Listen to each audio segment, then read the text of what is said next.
play Kaya's local players.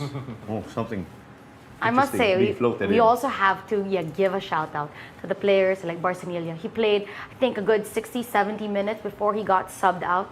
And he played really well. Troy Limbo played up on top, played very well as well. Filonco having to play center, I think defensive midfield. And Yeah, then that's his role. eventually they had a switch within the game and he was playing as a wing back. He was also able to cover the players that were attacking. So you have to give the credit as well to the local players of Manila Digger. And we mentioned this, that because of their success in the Challenge League, getting out of the group stage, coming away with 2 wins and a draw, that you could tell that there's another level of confidence to them when they stepped onto the pitch against Kaya. And you could tell that they're carrying on that good momentum that they have from the international stage now back to the domestic league. First time since 2019 that we have a Filipino team in the knockout stages of the AFC. Yeah, so we did say congratulations to our friends from Manila Digger. Of course, we said thank you to them, of course, for flying the Philippine flag, and their campaign will continue. So, that clean sheets thing I raised, right? 3 games on Saturday. Did it translate to the 2 Sunday games? Almost, because we did see Aguilas UMAC. They did take a 7-1 victory over Valenzuela PB Menjola, and similarly, actually, and they just overwhelmed their counterparts there when you refer to the Aguilas. It's essentially the thing with Valenzuela PB. These mistakes that are being made, I think, are things that should be addressed in training. So I definitely expected better. I mean, Jack Zambrano did everything he could, playing goalkeeper. Well, yeah, 7-1. You don't like it if you're Valenzuela PB. It's gotta hurt you, of course, in terms of motivation. But you gotta give props to Aguilas, right? Some people were questioning their firepower, so now they get to put 7. Charles Pickering with a brace along with Isa Diallo. And Charles is the guy interviewed at the end of the game.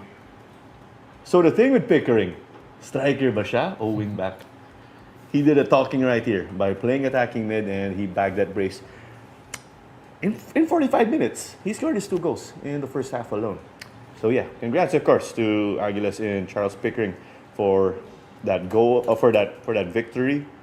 And the lone goal of Valenzuela PB was courtesy of Victor Fayo, but it was too little, too late already. That was in the 82nd minute. But this one, I expected better from Toloy. One Taguig, just flexing their muscles here. Patrick Reichel, Naotohiro Ishii, both got to bag a brace. It's the first half pa lang. So, if you do the rough math, 10 goals, 8 different goal scorers. That's the quality of Taguig. I say they showed respect to Tuloy by playing hard. And what do you think, Natasha, in a situation like this? Yeah. Yeah, I expected something like that, most especially from a team like One Taguig, that I said that they have so many technically sound players. And when I also say, I like to use the word veteran players, which means that these are players who have been around the game long enough, that mentally they have that higher IQ, they're more composed, they know where to send the ball, let the ball do a lot of the running for them. And they did just that. Everyone played their A game. So 8 different goal scorers. It just proves to show that for One Taguig, anyone can show up for the game and everyone has the capability of scoring those goals. Jago, your take on the games right here, especially that one of One Taguig, yeah. I think One Taguig will be especially happy because if you actually look at the league standings, they are in a really strong position coming into the last match days. They top the table. Yeah, they're gonna top the table. Maybe they have a game more. I believe played more than Manila Digger, but just by 1. But either way, they're gonna end round 1 in a really strong position. Let's remember their only loss came to Manila Digger, and if your only loss is gonna come to a team like that, it's not the worst thing in the world because they also beat Kaya. They've beaten Cebu, they've beaten Aguilas, they've beaten Maharlika. That is a really, really good record so far in the league. And as Natasha said, they have so many experienced players. They just experienced Tuloy, Yeah. out-wisdomed Tuloy in that match. And you could see, even when they scored, in a way they show respect to Tuloy because they go back to the center circle right away and restarted the match right away. Sometimes they'd even get the ball out of the net themselves to start the match because they want to really bolster their goal difference. Of course, it could be a factor also later at some point in the season. That's why a lot of big teams are doing that when they score a lot of goals. But yeah, Wantigig are going to end round one in a really fantastic position. And credit to them because a lot of question marks were over them when the season started. A lot of question marks might still be over them towards the end of round one. But either way, if you're going to look at the table itself, they're in a really good spot. Yeah, props to Wantigig. I'm pretty sad though. We didn't get our mandatory Tuloy FC highlight. Oh man, I expected that, right? Yeah. I mean, na-spoil na tayo eh. But before the game, I got to have a light moment with Boss Dan Palami. He asked me, "How often do you nail your predictions?" I'm like, "Oh wow, Boss Dan, that's a good question. That's a good question." I go, "Maybe about 40%." But I said, but normally we're whining like, "Oh man, we didn't get it." Kayo, how are you with predictions lately? For me, I think the only game I got wrong was the Kaya Manila Digger game.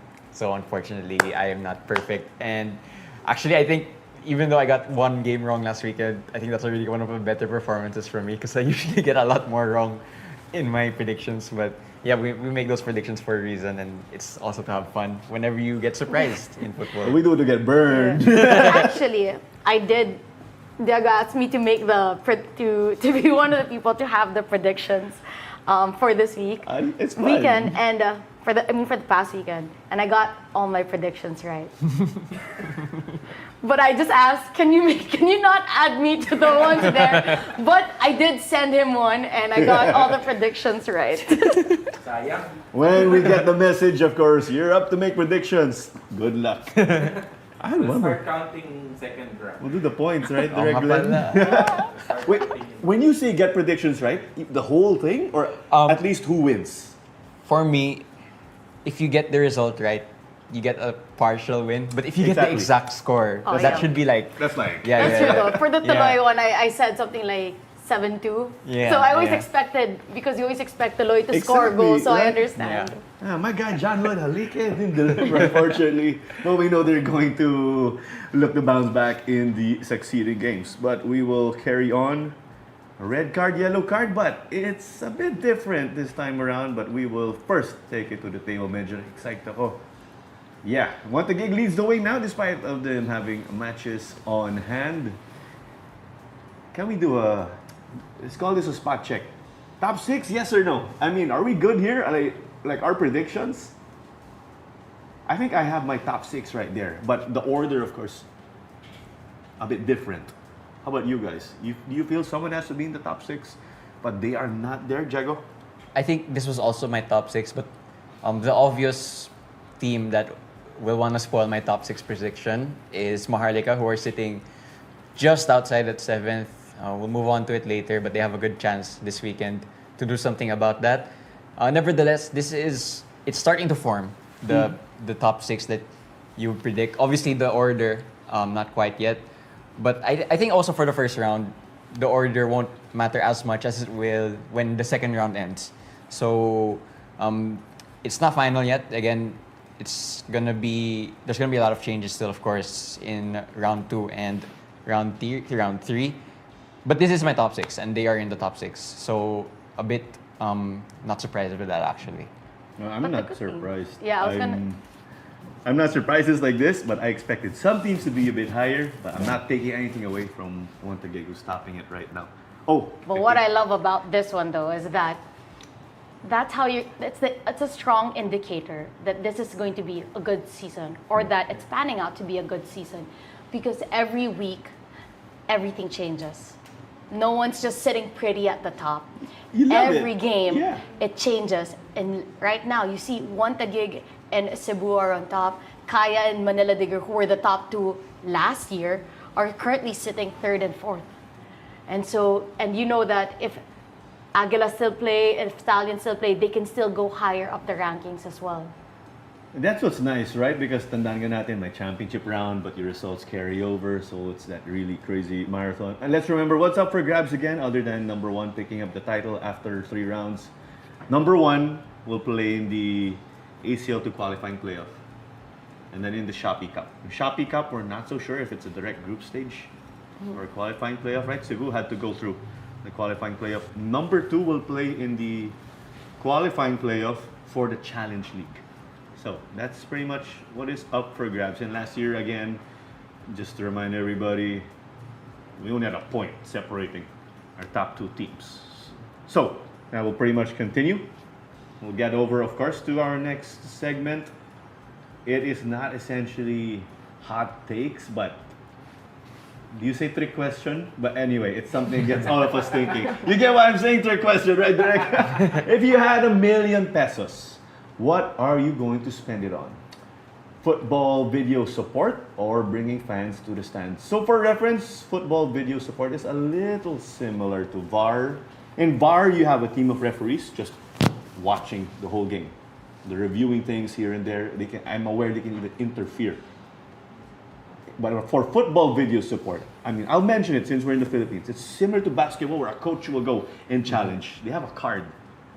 So if you have football video support, they'll raise a card, and then it is the referee themselves who will go over and review the monitor. Walang support team, just someone to help them, of course, with the replay. Answers, of course. I can get the ball rolling if you guys want. I think you should start. I think you should I'm gonna start. jump I into still it. have time to figure it out. Don't worry, I feel. don't mind being sacrificial lamb. Sa akin, bringing fans to the stands. Like, you use this for marketing, activations, not essentially giveaways, but you have all of these things to attract people. Free jersey every match. Prediction on site. Count me in. Free jersey? That's my weakness right there. Actually, a lot of us. But for me, I would do that, of course. Maybe part of it, education for fans, right? I'm gonna mention it already. My friend might kill me. Carson Gutierrez, what he do back in the day when he used to work with Davao Aguilas right before they went on a break. He'd invite people from the surrounding barangays. And then he himself, and he'll get some of his friends, and then he's going to teach. They're going to teach the kids. Oh, this is what's going on. Teaching them about the game, and then hopefully, parang pagkain, you want that second serving, you want to keep going back, right? So it's an indoctrination.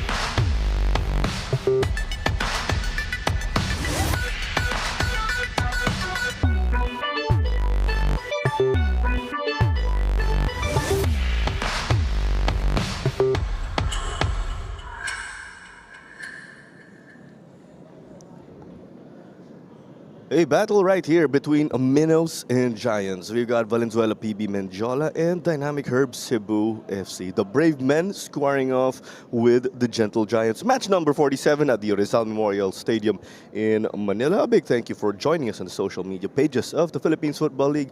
Alongside Jing Hamlang, this is Claro Manzano. We'll be keeping you company today in this game. And both teams, Jing, when you look at it, actually, one has been in form and the other, the complete opposite, in a tailspin.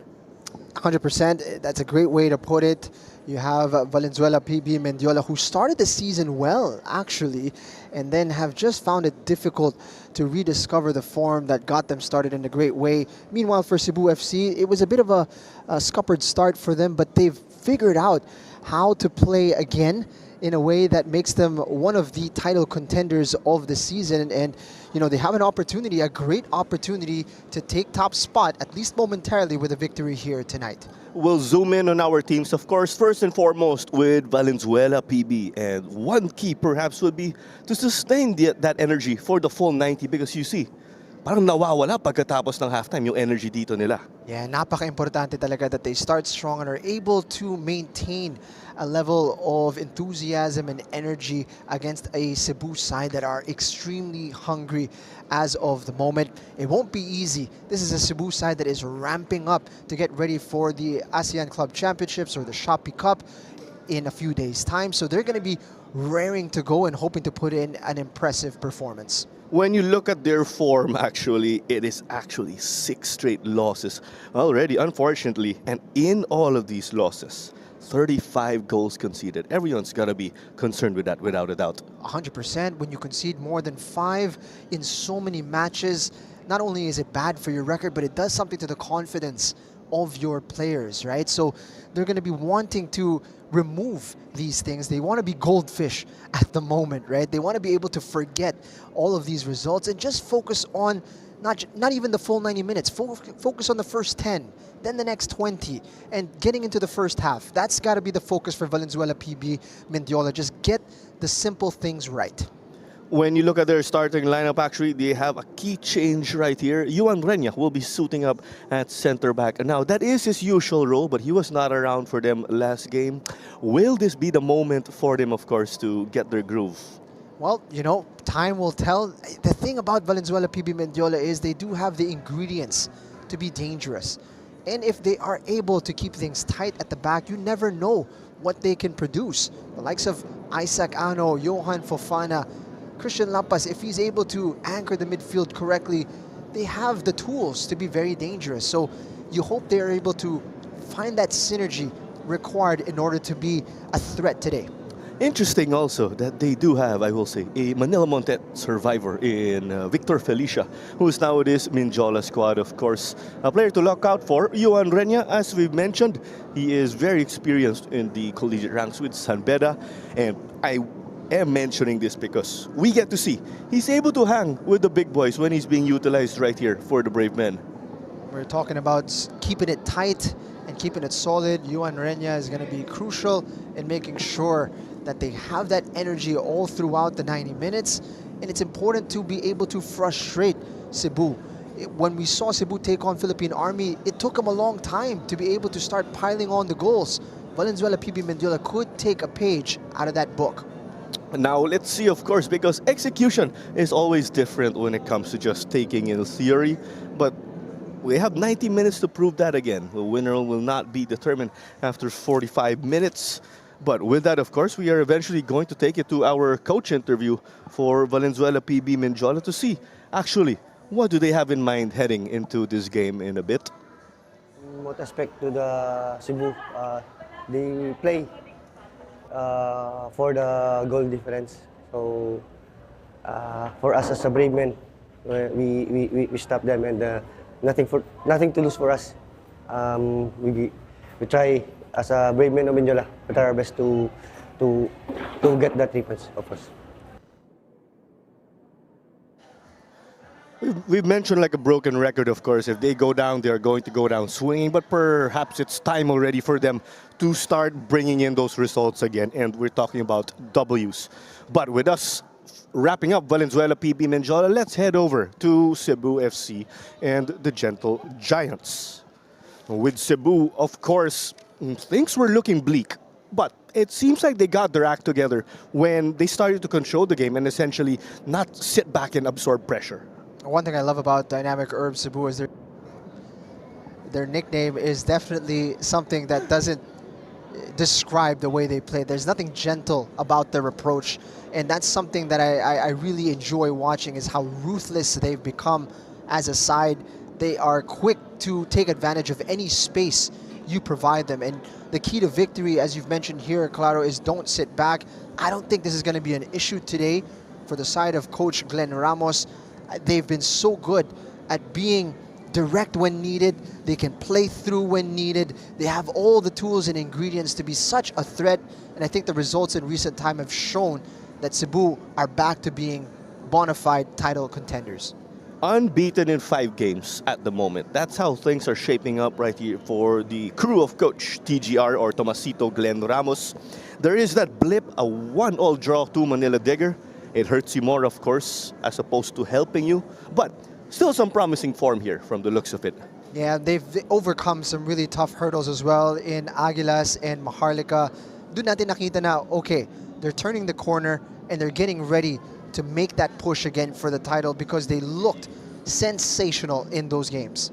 And with that, here is that starting 11 of theirs, and you can clearly see that they are getting ready for their midweek fixture next week, again, as they are going to be playing the Asian Club Championship right here at the Rizal Memorial Stadium. It's not ideal for Coach Glenn Ramos. Obviously, there's a big game on Wednesday, but they also have players that are preparing for the SEA Games. There's no Amirul, no Rosquillo for them. There's no Liddell as well. No, so these three players are key players for them. Hindi lang sila, quality players that you're gonna miss, but players that they've relied on that carry a huge weight despite their young age. So, malaking bagay na wala yung mga players na yan. Pero kudos to Cebu, they have such depth still. Because when you look at this lineup, they have more than enough to be able to overcome the hurdle tonight.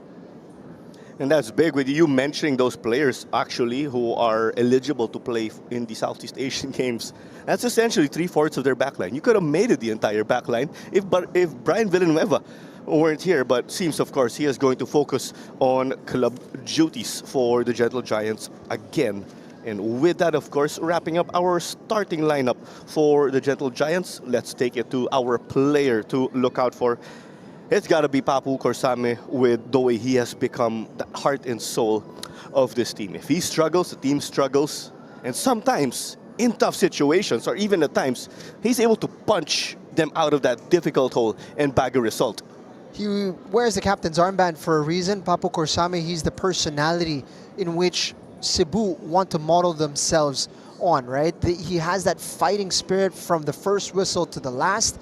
And he's gritty, he's feisty, and that's the kind of personality that Coach Glenn Ramos wants on the pitch. And he's got loads of quality as well, as we know from Papu Korsame. So definitely going to be a man to watch. If he's playing well, normally Cebu is playing well as well. Papu actually a key ingredient, let's get to it, kung bakit hindi sila not so gentle giants. But he will do the talking. He's been able to do that over the course of the season, entertaining football. But with that, we are going to take it to our coach interview for Cebu FC. Work as a team, and we are dealing with the new players who are not playing previous games. We will give them a playing time today, but our main objective is to win this game and of course to earn another 3 points. Our previous 5 matches are really good performance, and we need consistency for this team, and this is very important for us. Of course, Menjola also is a good team. We cannot say that Menjola rank now is here very on the not in the top, but they are good also. But we need to respect them and play hard. I told the boys to play for preparing also for our Shopee Cup this coming Wednesday, and we are very excited for this game. Exciting match this afternoon. Thank you. Seems like the ideal mindset here that Coach TGR is just passing over right here to their players, because you can never relax even if you are playing a team on paper who is right at the bottom. It's a long season, Claro, so it's a chance to impress for the players who have been outside of the rotation.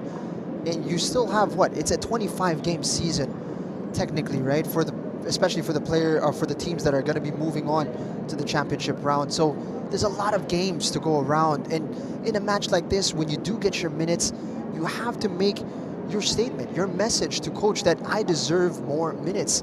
And with the key 3 that are out right now, Gadia is not going to be playing as well alongside Rosquillo, Liddell, and Amirul. Fantastic opportunity to impress and really make a statement today against Valenzuela PB Mendiola. The chance is there, and it's now up to some of these gentlemen, of course, to grab that opportunity by the horns. When you refer to the Gentle Giants, Valenzuela PB Mendiola again have been struggling. They did score against Aguilas in their previous game, a 7-1 loss, but that goal perhaps a flicker of hope. But at the end of the day, these players, of course, will take it to the pitch now, and it's all up to them right here in your Philippines Football League 2025-2026 season.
Let's get to it here at the Rizal Memorial Stadium, and first and foremost, our respective team captains, Christian Lapas and Papu Corsame. On to our referees, ang referee natin si John Mike Basin, ang kanyang assistants ay sila Ryan Flores at Ronelo Gatigan. Ang fourth official ay si Aldous Menafuentes, ang referee assessor ay si Gerardo Andres, ang match commissioner natin ay si Miss Karin and Kaliway. Valenzuela PB will be in maroon today, and the Cebu FC Gentle Giants in all white. And here's that starting lineup, same goalkeeper actually, and a great number of guys. Zambrano is actually going to be hoping to have a good game today against his former side.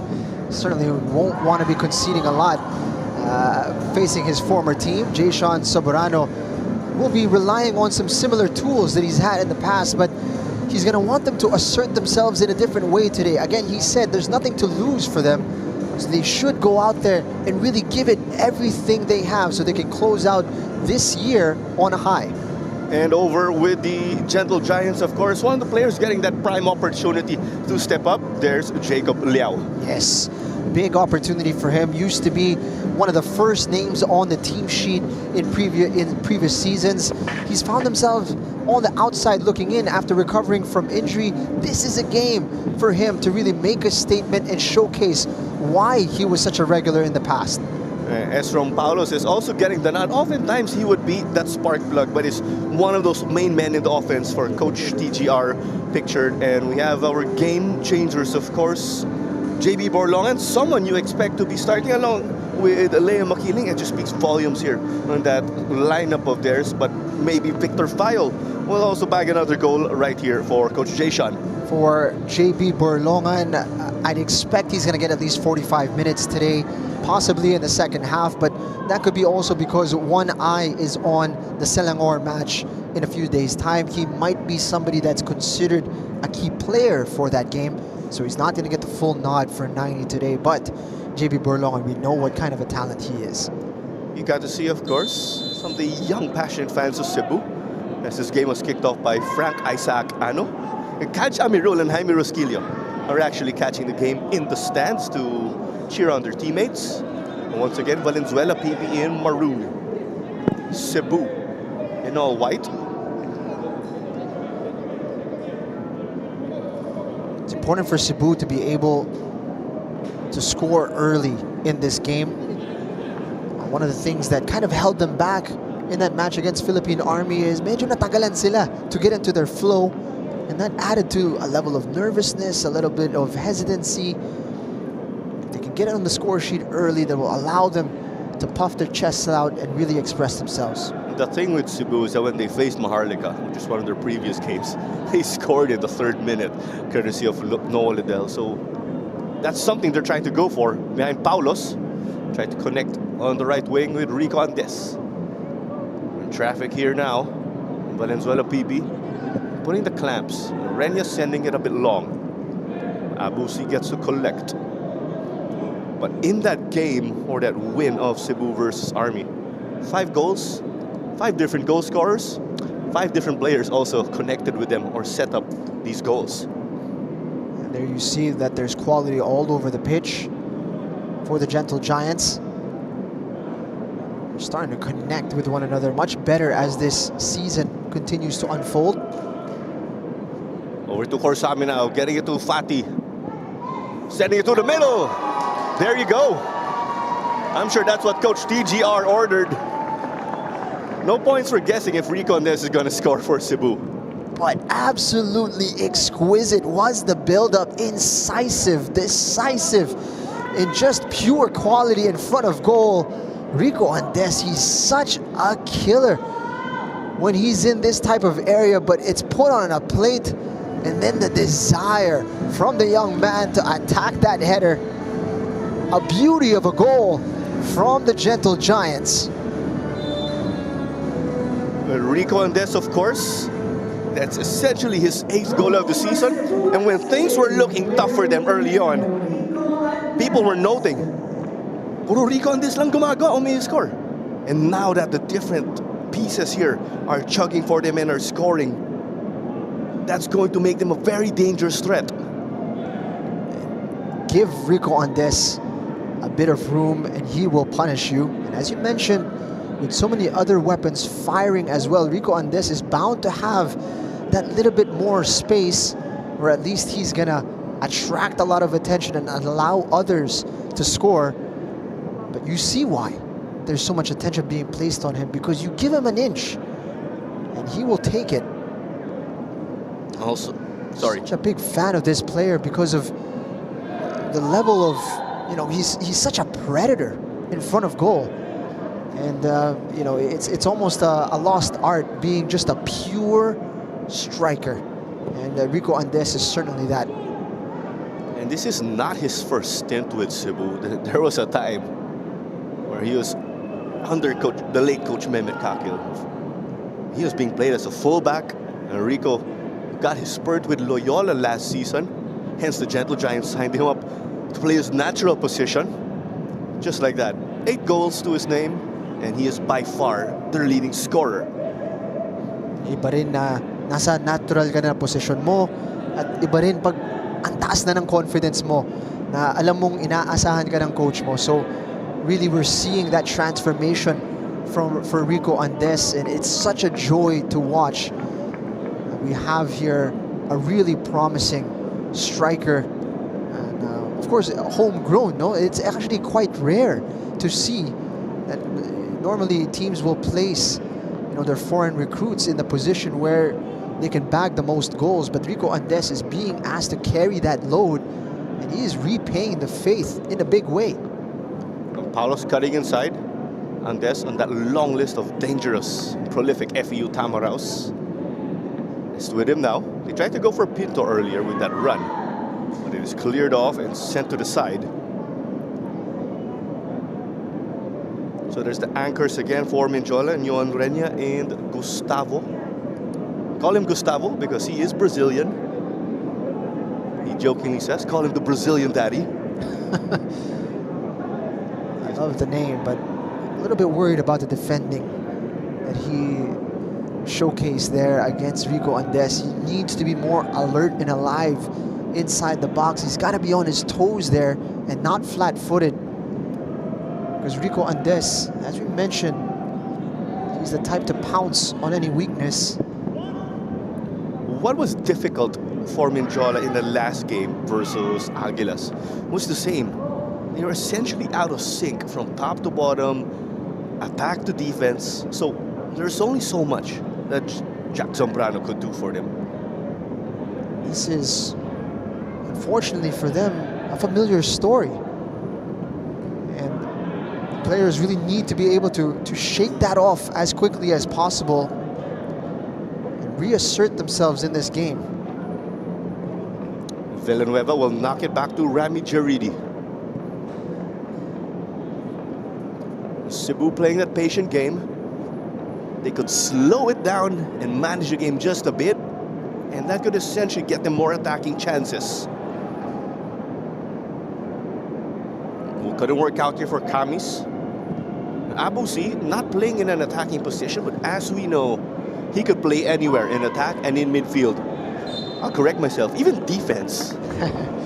Abusi certainly a versatile player, but it has been something new to see him in this withdrawn role. You can see that he's thriving, and it actually showcased a maturity to his game that perhaps was rather unexpected. Tried to send it to the right wing over to Liao, champion of course. It is days with Ateneo. Kamis will send it to Jacob Liao. Paulos. Big shoes to fill here when it comes to the afro, because he did take that spot of Goktu Demirolo when it comes to best hairstyle in the team. What gets me is Paulos is a very young man actually, but the beard and the afro adds, you know, to the perception that he is a seasoned veteran. And of course, the skill level adds to that as well. He has been such a threat on this right side for Cebu. An opportunity here. Rico, it got blocked. The defense just escaping by the skin of their teeth. Kamis moved forward in hopes of keeping it there, but his counters launched by Reggie Sulit. Villanueva up against Ano. Somehow Brian Villanueva was able to win it for them, but he was a few steps back. It still boggles my mind that he's 19 years of age. He's just bodied Isaac Ano there, slid in, taken that ball into his possession. He's such a cool customer. We're mentioning again Brian Villanueva. He is not going to shy away from any challenge, especially when he's playing up against foreigners who are bigger, faster, and stronger. Actually quite surprised that he's not in the mix in the SEA Games, but he does have time on his side. Well, we say that because Villanueva is normally a regular of that squad. But we'll never know because, or we'll eventually know because wala pang final lineup. Things can be sorted out, but we are basing this off the fact that walang Amirul, walang Rosquillo, yes, no Liddell. Fati getting it forward. Stopped by Fofana, playing in that center back role as much as he is a midfielder. Speaking of players that are trying to make a statement, Fati right now in these opening 9 minutes, sensational. Of course, was suspended after being sent off in one of the matches. He's got an opportunity to impress, and he's doing very well so far. As is the case with Ramos. Well, Fati also, after all, a Tajikistan U23 national team player, as this is carried by Paulos. Great opportunity, great delivery, actually, from the left flank. Just 10 minutes in, there's a goal to show already right here for the Gentle Giants, thanks to Rico Andes. It was the Fati assist that set that up for him. It's still strange, I will say, to see Jack Zambrano play against Cebu. A fun fact, actually, he came close to playing for the team early in the season, especially in the Shopee Cup qualifying playoff. Zambrano, I'm sure, would want to be representing the club from which he's come from.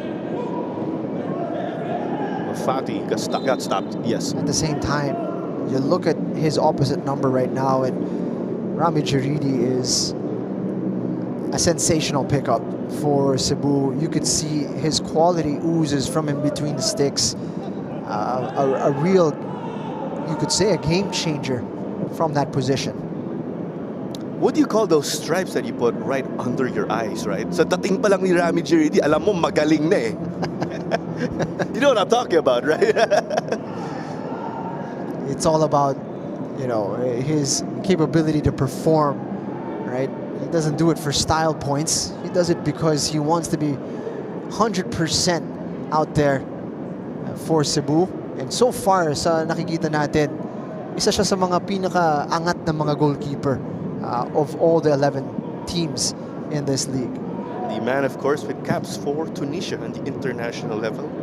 And as Diego Cordero was saying, also with experience at the Club World Cup level. They're stringing passes now. Liao returned it to Paulos. Almost got his pocket picked. Rico Andes and company waiting inside. They tried to square it in, but there's the stop for Valenzuela PB, and it's a corner. It's good work on that right flank. A lot of the danger has been coming from the opposite side. But Liao now coming alive in support. Well, Liao would actually play that center back role, but considering how they've really beefed up, he's shifted over to the side. There's something or a position he's capable of filling in also. Yeah, he's versatile in that back line. Abusi sent to the middle. Still inside the box. But just like that, a banger catching us all by surprise. And it's Anderson Pinto. Jack Zambrano left rooted on that one because it came out of nowhere. It's bouncing around dangerously here. And then hello, Anderson Pinto absolutely smashes it.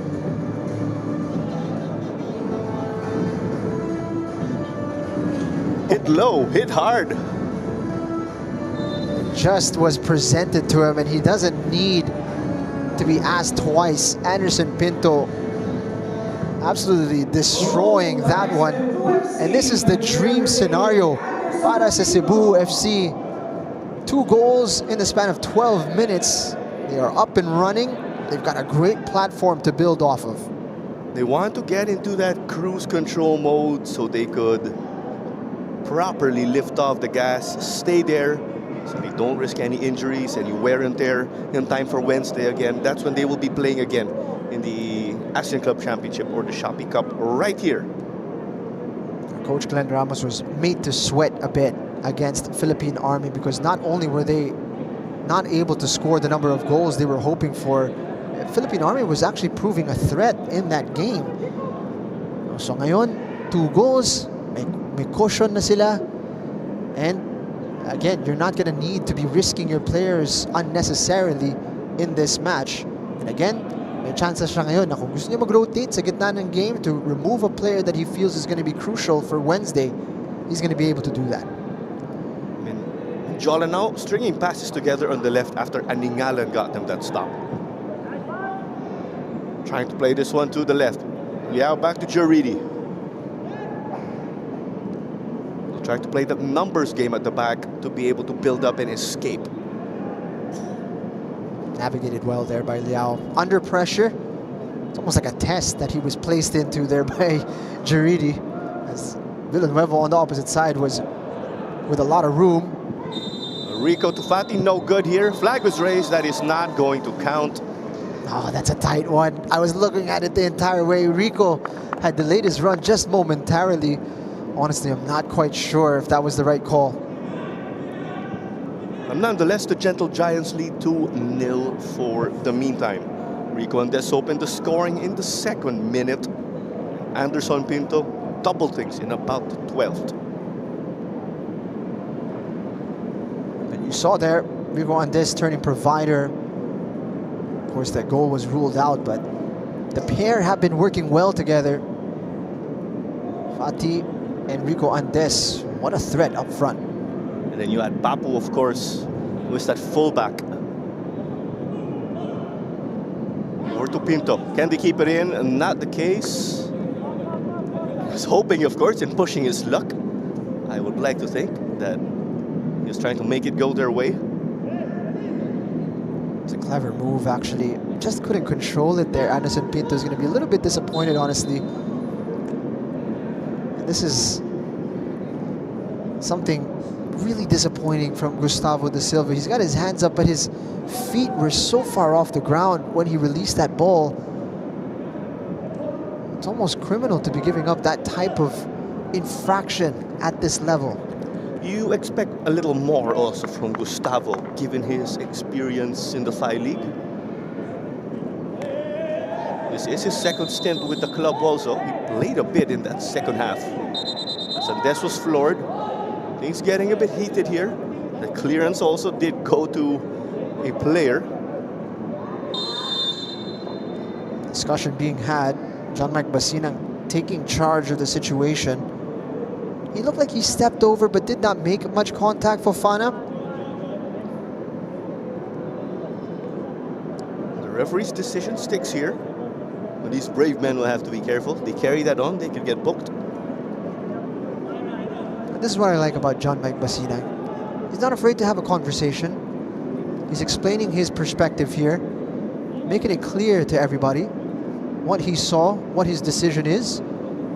You can see the players accepting it and calming down. And that's what he's doing here. Just taking the temperature of this game down a little bit. Claro, may konting tulak kay Rico Andes. Caused him to lose his balance. It was this moment that kind of, yan. Diba? That's a bit extra. Not a bit. Yeah. Extra talaga. It wasn't strong, pero bakit mo ko tatamaan, diba? We didn't need our quad vision replay for that. Kitang-kita as Esrom Paulos gives us another one. Just wide though. Not an easy header on that one from Jacob Liao. He's got to twist his body. He's leaning backwards a little bit because it is just a little bit behind him. To try to get that on target, very hard, but he got pretty close. It's a game of inches, as we always hear.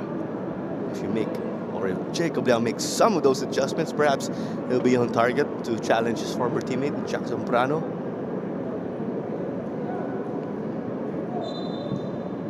Played quickly now by Lapas, the captain today. No Balot Doctora. They are going to miss his scoring services, of course.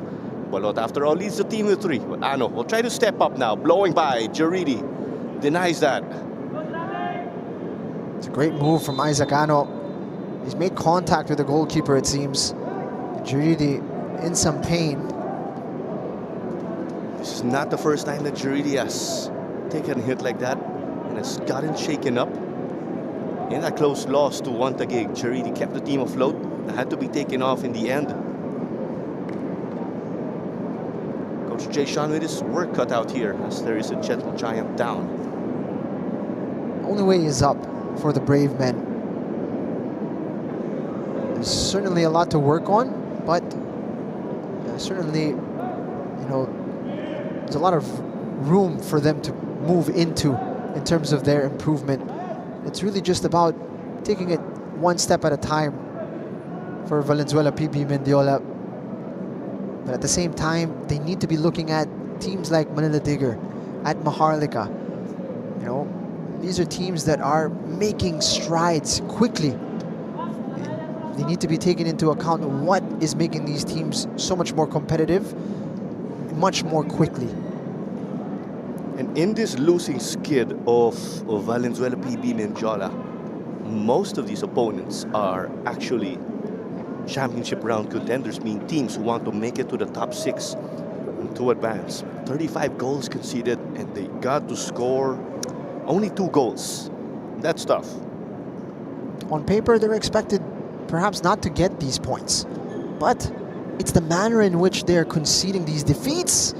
Rico Andes there again, getting his head to it in between 2 players. Mendiola have to do better to deny him that opportunity. Yes, it was Zambrano who had to essentially secure that in the end. But again, it's the manner in which they're conceding these goals and conceding defeats that will be the most worrying part for Valenzuela PB Mendiola.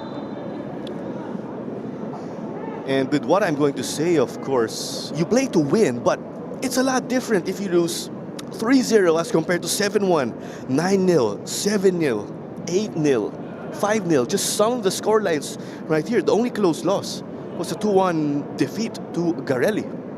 Yep. And that has to be a very clear depiction, you know, of how they're playing and the room that they need to improve.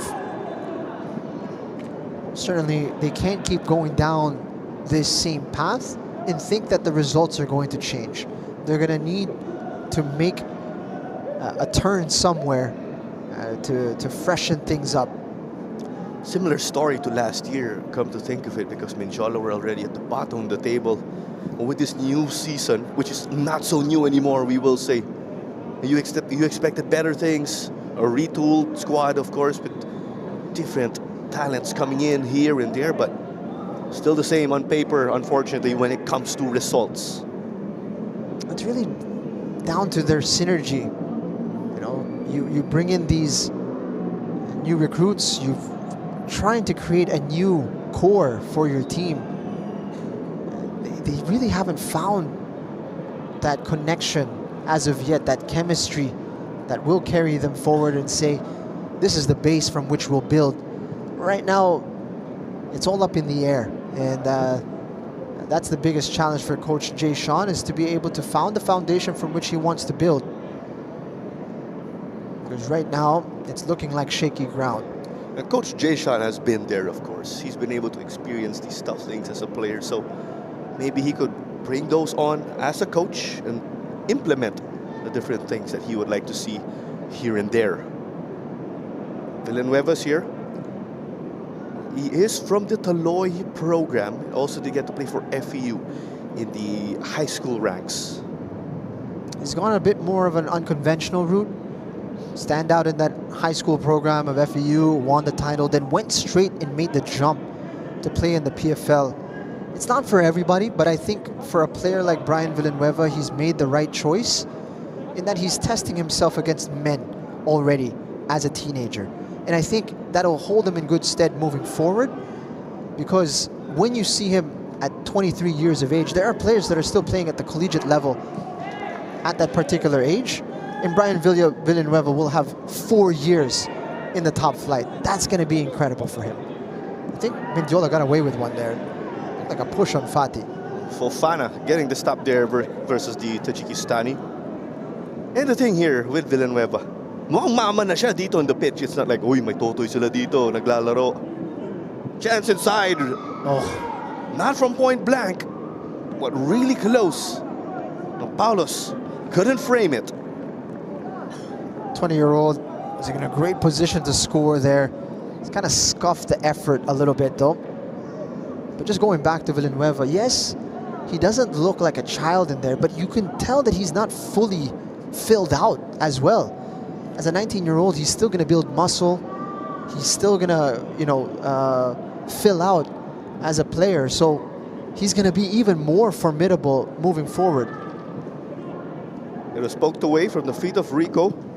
Shot again from Paulos. Somehow went to Andes. Corsame just flying in. It's a foot race now. Papo did get to take that away from Mgongos. Well, as you see, Johnny Mgongos able to repay the favor. But as we close that chapter where we are talking about Brian Villanueva, he squared off with some towering players. Salifu Big Boy Jada, just 6'4". Jacob Njoku of Kasuka FC of Brunei did get into his head in that game, and Njoku just hit him away from football out of frustration. Oof, tough call. Masinag in the right spot to be able to assess that altercation, that coming together. But you did say, you know, Villanueva has been tested in a big way, and I'm sure he's grown tremendously from those duels.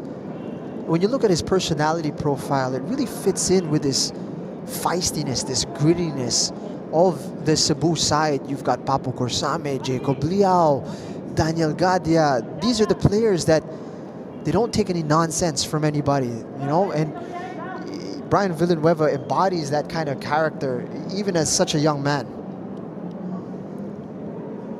So of course, not to play here, you have to be at a certain level of talent, the Philippines Football League. For Cebu, there's an extra box in the checklist of players they look out for. Yung mga angas, yung mga swaggy. We'll get it out there. But here is free kick for Menjola. A chance to get something on the board now. Taken low. Rami Juri just read that easily. Very routine here. And I think that's the kind of profile that Coach Glenn Ramos wants to build off of, you know, because you can be extremely technical, you can be extremely talented, but if you don't have that fight in you, sometimes your technique and your quality as a player diminishes when the going gets tough, when the games get fiery. And that's what Cebu is looking to do to their opposition, you know, to take them out of their comfort zone, right? And Cebu thrive in that kind of atmosphere.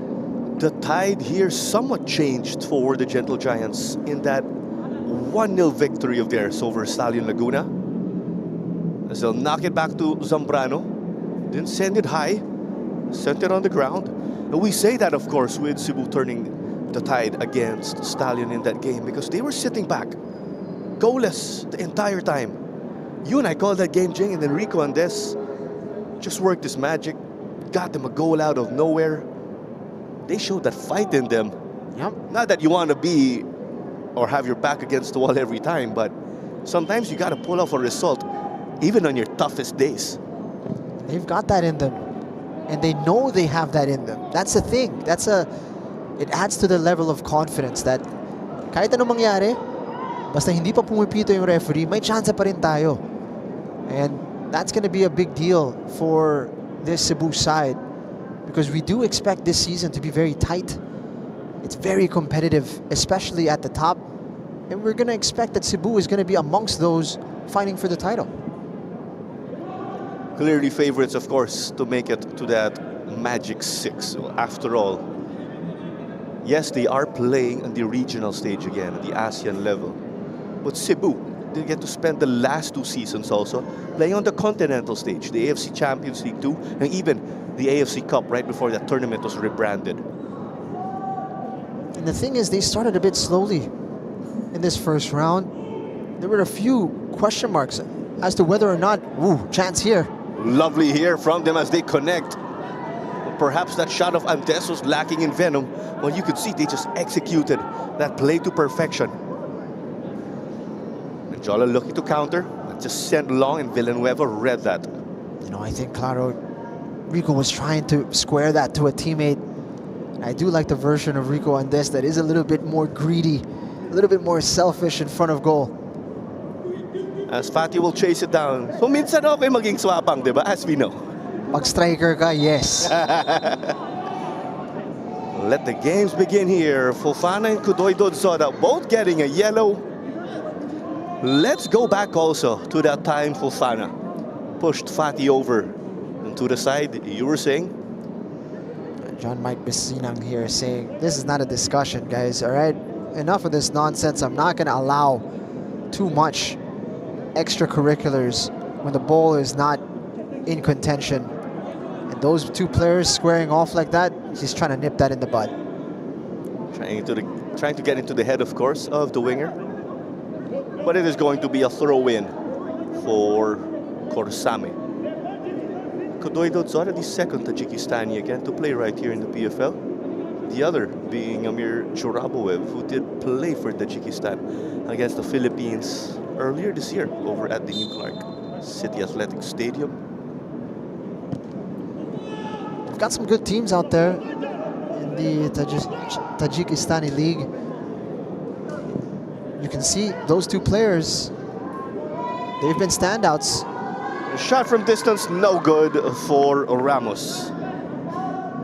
Glenn Thomas Ramos, oftentimes a spark plug. He'll come off the bench along with the likes of JB Borlongan. He'll change the game, but now he's getting a start. A lot different, as we know, as compared to just playing for 20 minutes and you just hit the throttle. He's been involved in some good actions already. Had a good cross in earlier. Now he's taking a snapshot from distance. Not too far away on that one. Some people may be wondering, who is si Coach TGR ba yun, naglalaro? That is actually his son. who is playing. Just to add to some of your father-son coach-player tandems, you have the McDaniels, the Nierases, now you have the Ramoses. And you'd think that you get a little bit of leeway, a little bit of preferential treatment if you are the coach's son, but I think you do get preferential treatment in the opposite direction. Like, you're gonna get things are gonna be a little bit harder for you, because you do have to prove not only to your father but also to your teammates that you earn your right to play. Oh, this ball was intercepted by Gustavo. We are going back there to that foul. Ramos was hit over close to the half line. And they make you work harder for it, just going back. Yeah. Here's that play. Over now, their live pictures into the center. Kutoido Zora forces another save as he was going for the near post. It's a good stop from Zambrano. You need to make sure that you've got your near post covered, and he's done just that. You could see, of course, Paulus was trying to cause havoc. After all, he is number 3 in the league in assists. He has 6. Right above him, there's former Philippines international Mark Hartman with 9. Above him, Juan Galeana Trujillo of Stallion with 10. They will be playing later on. Oof. Excited for that. Great games here in the Philippines Football League. It's almost a bit of a disappointment that it's all coming to a close here in 2025 already. Last match week of the year already. Hurts to say that. So, of course, while you're at it, do come over at the Rizal Memorial Stadium and join us. We also have our games tomorrow, right here at the same venue. It will be 2 games. Taking it now, or Jaridi just tried to cover that area in case. Not a bad attempt from Anticona. Or was that Renya who went for it? It was a good effort from distance. I think it was Anticona. That's right.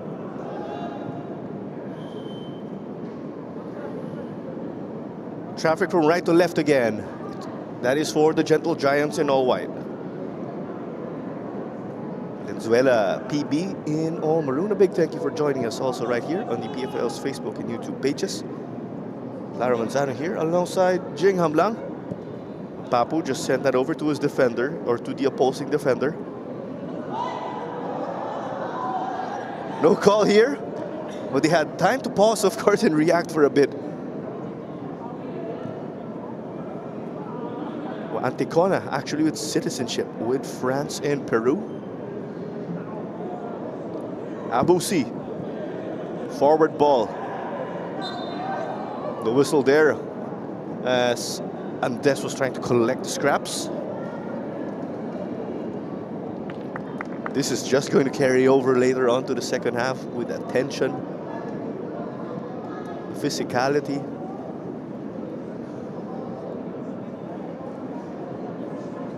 John Mike Basino telling him to stand up, and no extra action needed. It's definitely a foul, but it wasn't malicious. While you're at it, don't you forget, we have the FIFA Futsal Women's World Cup that is ongoing already. Head to FIFA.com/tickets. The quarterfinal round will actually start tomorrow already. Those games are being played at the Phil Sports Arena in Pasig. I've got a number of games already. I'll be there tomorrow.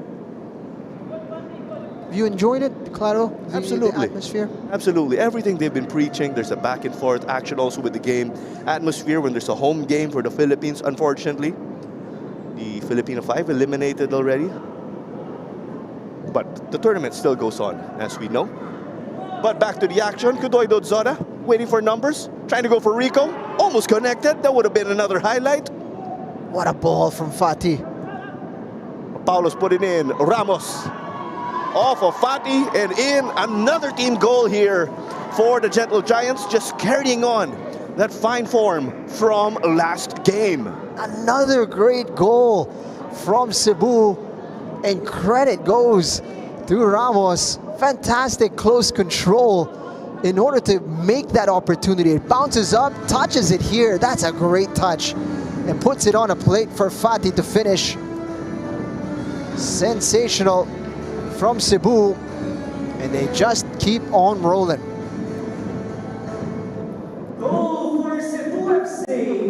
It was spectacular for them. He even had to credit the pass to assist, especially in this situation. Not to take anything away from Fati, all he had to do was be there. He saw that trajectory of the ball, didn't have to swing his boot, just had to direct it in. But he's been getting in dangerous spaces with regularity. What a ball! Paulos couldn't hit it. Rico, the follow-up. Zambrano saw it was already bouncing out. He's in full flow at the moment, Fati. The passes that he's been hitting outside of the boot, inside of the boot, he's been curling it into dangerous spots. He scored a goal on his own right now. He is the man to watch at the moment. Fati again did play that crucial role for Cebu in making it to the group stage of the Shopee Cup. That's where he actually played his first games for the club. Oftentimes, you'll get your maiden appearance over in the local league right here, but a number of Gentle Giants did play already right away in the qualifying playoff that time around. Pinto, options left and right, goes to their main man, Andes gets beaten. Fofana just got it out. Not enough there, as he had to poke it away out of the feet of Paulos. That's good defending to deny Rico Andes. He was just about to pull the trigger. With that frantic effort of Mendiola to get it to the midfield, they will look to settle now and build up from the back, something we haven't really seen. Mgongos to the middle, Felicia. He did spend his years, of course, or formative years in Singapore, but he is Filipino. This might be the case, actually, for the Felicia brothers. Victor's brother, Charles, was once our statsman in the PFL. The Singapore men's head coach, Gavin Lee, did get to train Charles. Maybe the case also with Victor. Coach Gavin Lee steered Singapore to the Asian Cup as a caretaker. He's now the full-time coach of that. Of course, has spent some time here in the Philippines as the opposition coach in Tampines Rovers when they took on Kaya. It's great to see a young local coach thriving inside his league and making his way through to the national team. Of course, we're also keeping tabs on our neighbors. Kailangan, klaro, para alam natin kung ano yung mga ingredients for success, di ba? And especially, remember, Philippine football just getting that push 15 years ago. Yes, it's been a long time, but the other countries have been at it already. Since the beginning of time, do we say? So we're seeing also what they're doing incorrectly, what they're doing well, what we need to avoid, right? And tangentially, syempre nakakalaban natin yung mga clubs nila in the Shopee Cup, in the AFC competition. So, you know, it pays to be mindful of what's going on in and around our region. Well, Kaya FC did play against Tampines and did fall, unfortunately. But with Cebu, we keep mentioning again, the Gentle Giants are playing on Wednesday here for the Shopee Cup. They are going to play against Selangor, a Malaysian team. Of course, they're doing well in the Shopee Cup. Selangor is a big club in Malaysia. You would say they are in that, you know, that realm of giants of clubs over there. And essentially with Cebu, Kaya, Digger, these are the teams who play internationally. They are forced to raise their game against these opponents. They take it here to the PFL and everyone gets to benefit. That's the idea, right? You raise your game to be competitive regionally, continentally. Therefore, you keep that level when you play domestically, and everybody has to rise to meet that level. And right now, Mendiola finding it difficult to come to grips with that level. It's all about exposure, as we know, if you want to get better. But with the way Mendiola have had to square off against these higher-ranked teams and have struggled, perhaps you expect them to make these adjustments and changes here and there, not just in this game, but in the big picture. Oof. Saw that develop right there, Ching. First of all, easy yellow card, but Paulus almost shot his team in the foot there, trying to play quickly, but there was a player from Valenzuela PB Mendiola who was ready to pounce on that ball. That was Frank Isaac Ano, a man from Ivory Coast, but he did go and play straight with De La Salle University in the university ranks. Medyo swerte si Paulus in the end. John Mike Basinang was trying to cater to the particular situation of the booking and did not allow the play to continue. It was Gustavo who was given the yellow card there in the altercation we were shown. Stopping that counter-attack, easy yellow. He's got to be careful now. Pinto will take a hit. 4 minutes remaining though until additional time. But the tension continues to rise. And they have to be careful, right? Gustavo is already in the book. Mgongos, he's walking that tightrope right now. And every time he has something to say, for every call of John Mike Basinang, the more he is likely to end up in that book. And of course, these players are showing how much they love our match ball, brought to you by Sports Tribe, of course, the official match ball of the PFL. We see Stallion Laguna already making their way and preparing for next game. There's a certain Mr. Incredible, A. Placito, who is here. I wonder, of course, if he is listed on the roster. But let's keep track, of course, and see as Ramos will give in his in-swinger. Oh. Get it in, 4-0 just like that. Jacob Liao finds the back of the net. Welcome back, Jacob Liao, heading that one to make it 4 for Cebu. Enjoy that on the quad vision replay, every angle you need. His first right here in this tournament. And when you're returning from injury, all of these goals just mean the world to you. It's another assist as well for Glenn Ramos. He's put that in a very dangerous area. Enticed Zambrano to come out, and Liao got there ahead of time. Just needed to glance that one into the back of the net. And this perfect first half just keeps getting better for Dynamic Herb Cebu. Guns blazing now for Cebu. Coming up with that press, winning it now immediately. And keeping Valenzuela PB Mendiola uncomfortable in the back often when you have all the time in the world to handle the ball.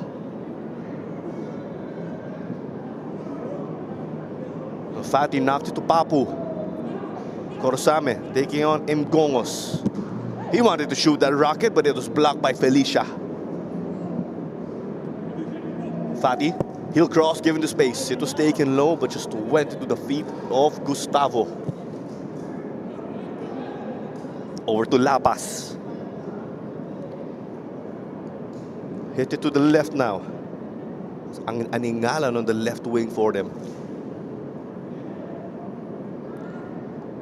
But it's lost just like that for Valenzuela PB.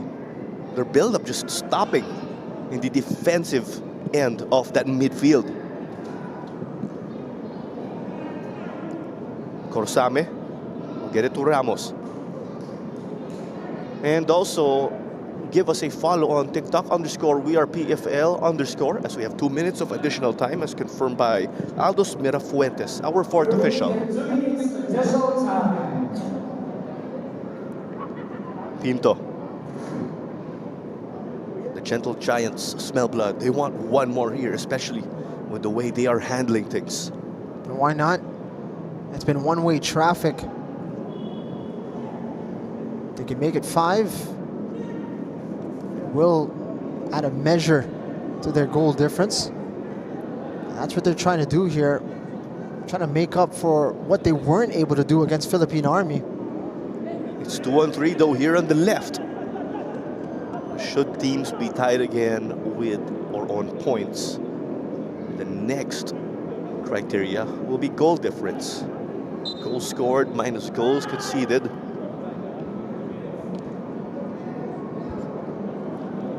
About a minute remaining right here in the first half between Valenzuela PB Mendiola and the Gentle Giants Cebu FC. Our goal scorers, there's Rico Andes, Anderson Pinto, Fatih Kudoy Dudzoda, and Jacob Liao. Similar script from that win over Army. You have the same number of goal scorers as the number of goals scored. And they're now deviating from that, let's just give it to Rico Andes offense. It's been a variety as well for them. Scored off of a set piece. Got a couple inside the box. One was coming off a defensive error for Pinto Anderson, or Anderson Pinto rather, and they're just showcasing that you give us anything at all, any opening, and we will take advantage of it. They are going to take that one by the horns without a doubt. 2 minutes already right here, done and dusted, and just like that, we have the halftime whistle at the Rizal Memorial Stadium. 4-0 just like that. One-way traffic. There Gustavo and Fatih just exchanging some words.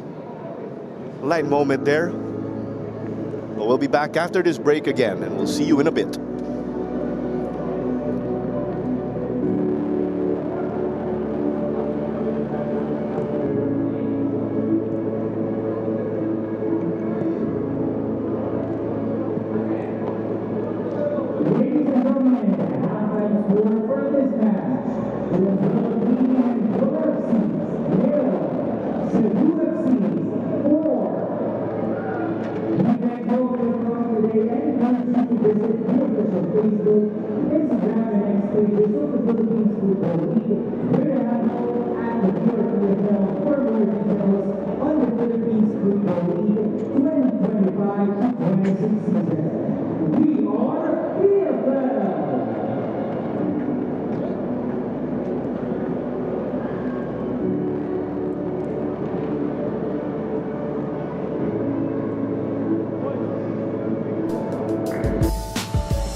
back at the Rizal Memorial Stadium in Manila, and it is a commanding lead right here for Cebu FC. 4 goals, four different goal scorers as you see. Liao, Fatih Kudoy Dodzora, Anderson Pinto, and Rico Andes are leading the way for the meantime. But Jing, you were saying, Glenn Ramos, 2 assists right now, just 45 minutes. Spectacular. You know, you need a provider. With all these goal scorers available to you, and Fatih got the party started for Rico Andes, but you will see here it's a trend for Cebu. They're so good at finding their teammates in dangerous areas, and they're so good at making sure they take full advantage of these opportunities, like that one there from Anderson Pinto. Half cleared, nobody goes down to close him, and just like that he sent that one as a rocket into the back of the net. Tuloy-tuloy lang ang scoring party nila dito. Again, that's a great touch. Fantastic from Glenn Ramos. First touch was a bit loose, but the second one, look at this. Boop, take that away, and go ahead, Fatih, get a goal. No angle, no problem. Ramos, of course, connecting. And there's another one. Great ball into that 6-yard box. Alanganin para sa goalkeeper. Kung anong gagawin niya. And Liao, welcome back, sir, into the fray and into the goal scorers list. And with our statistics here, the higher, or the only number that seems to be higher for Valenzuela PB as compared to Cebu is fouls. But Gentle Giants just letting the statistics do the talking here. They've been bombarding Zambrano, and as a result, 14 of those shots, 10 are on target. That is crazy. Efficiency for you, 10 of them on target, 4 of them in the back of the net. They are ruthless.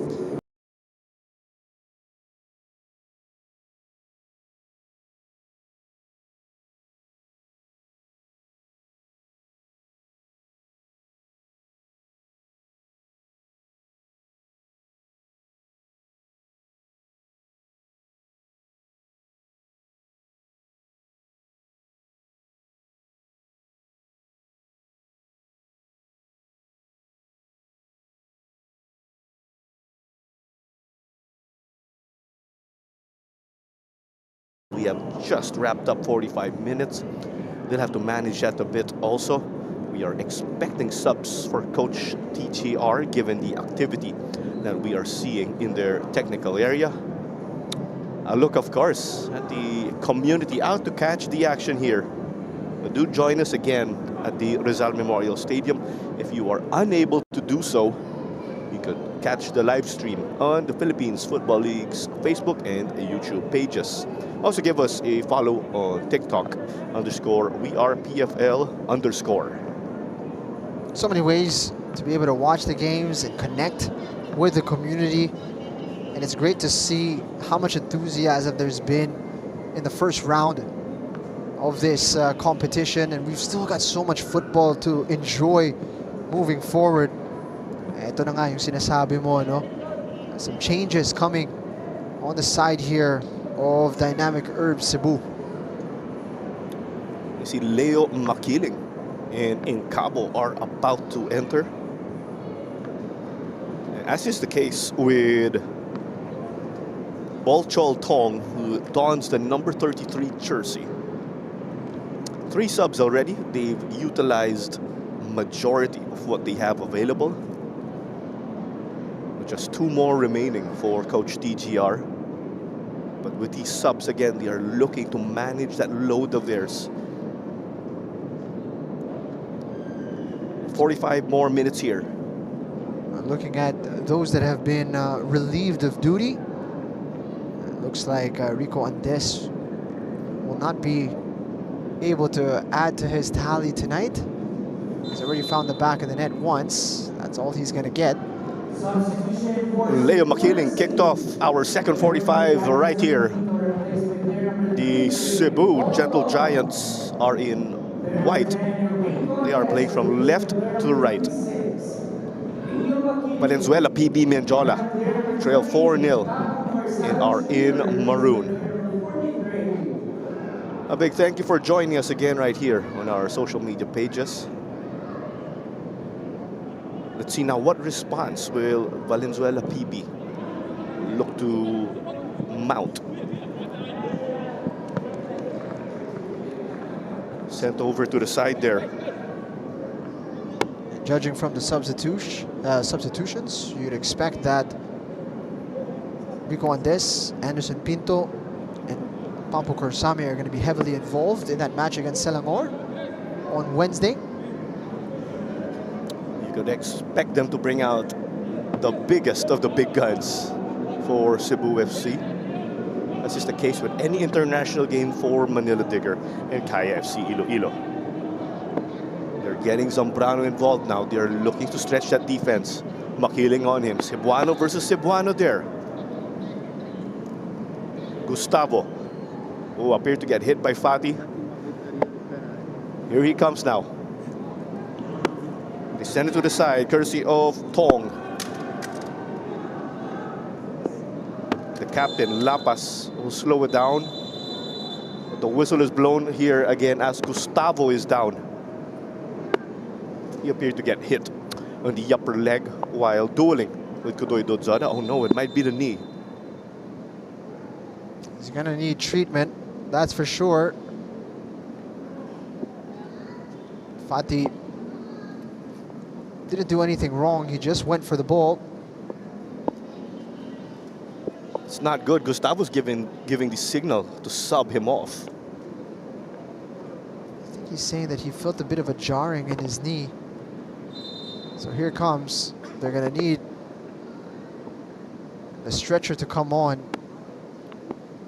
Yeah, not good signal from him. Parang may naramdaman siyang pagkahiwalay ng tuhod ata. Let's have a look at it here. Fati challenges, gets the ball, and then he lands kind of awkwardly, and he goes down under no contact. I think his knee buckled also there, I hate to say.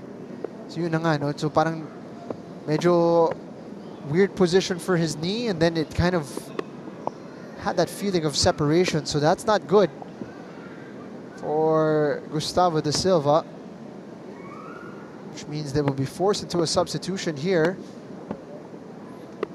That's not how you imagine your second half, because you make your adjustments already. 2 minutes in, one of your defenders has to get stretchered off, and then you have to burn a substitution, which is definitely necessary given the circumstances. Leo Makiling and Jack Zambrano having a light moment. I wonder why Zambrano did take his glove off. He looks like he's coming off actually for Jackson Riley Etheridge, but he's limping a little bit, so it looks like he's got something in his abductor that is bothering him. That's got to be disappointing for Zambrano.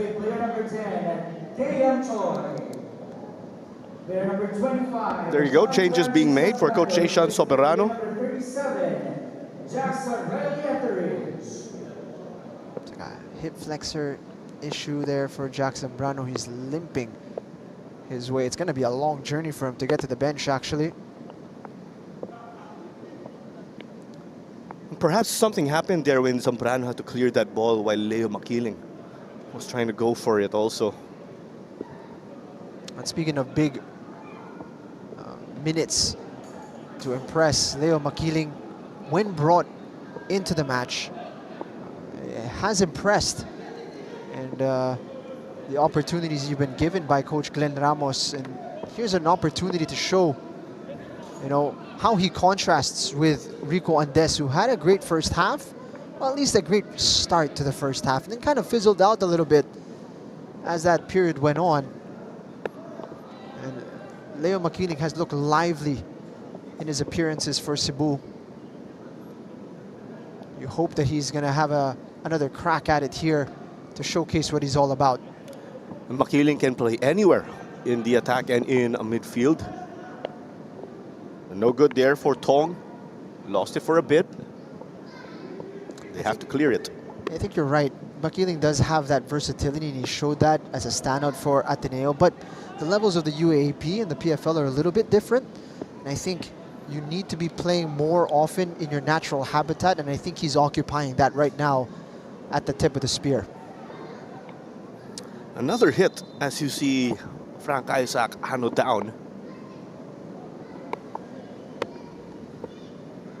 Mendiola's players really getting shaken up here in just the first 5 minutes of the second half as the rain continues to pour here in Manila. Sort of coming together with Abu C, it looks like here. Oh no, he's already pulled up at that point. Collision with Kamis. Baka naapakan.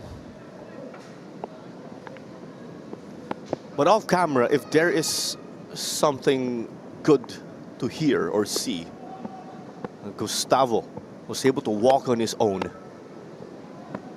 As it's inside now, Kodoido Zoda, will he connect?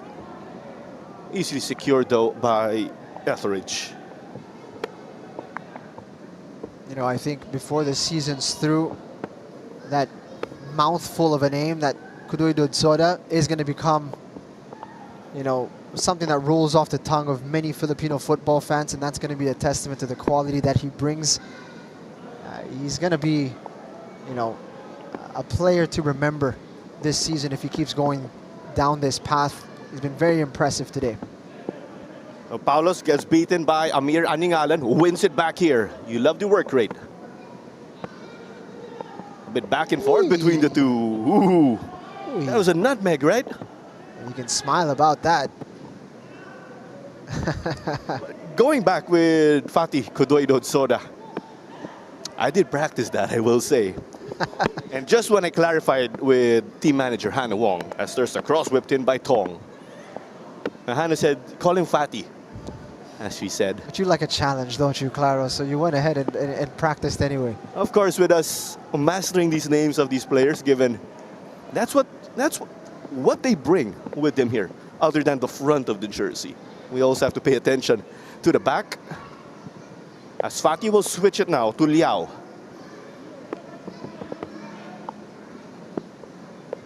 Abu C trying to split the defense, taking it low. Had Riley, or had Jackson Riley Etheridge guessing there for a bit or having to react.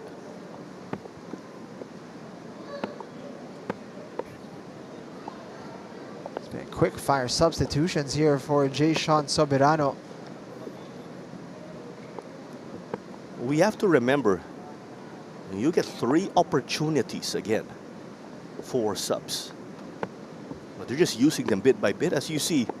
Doc Joe and the CEBU FC family catching the action intently.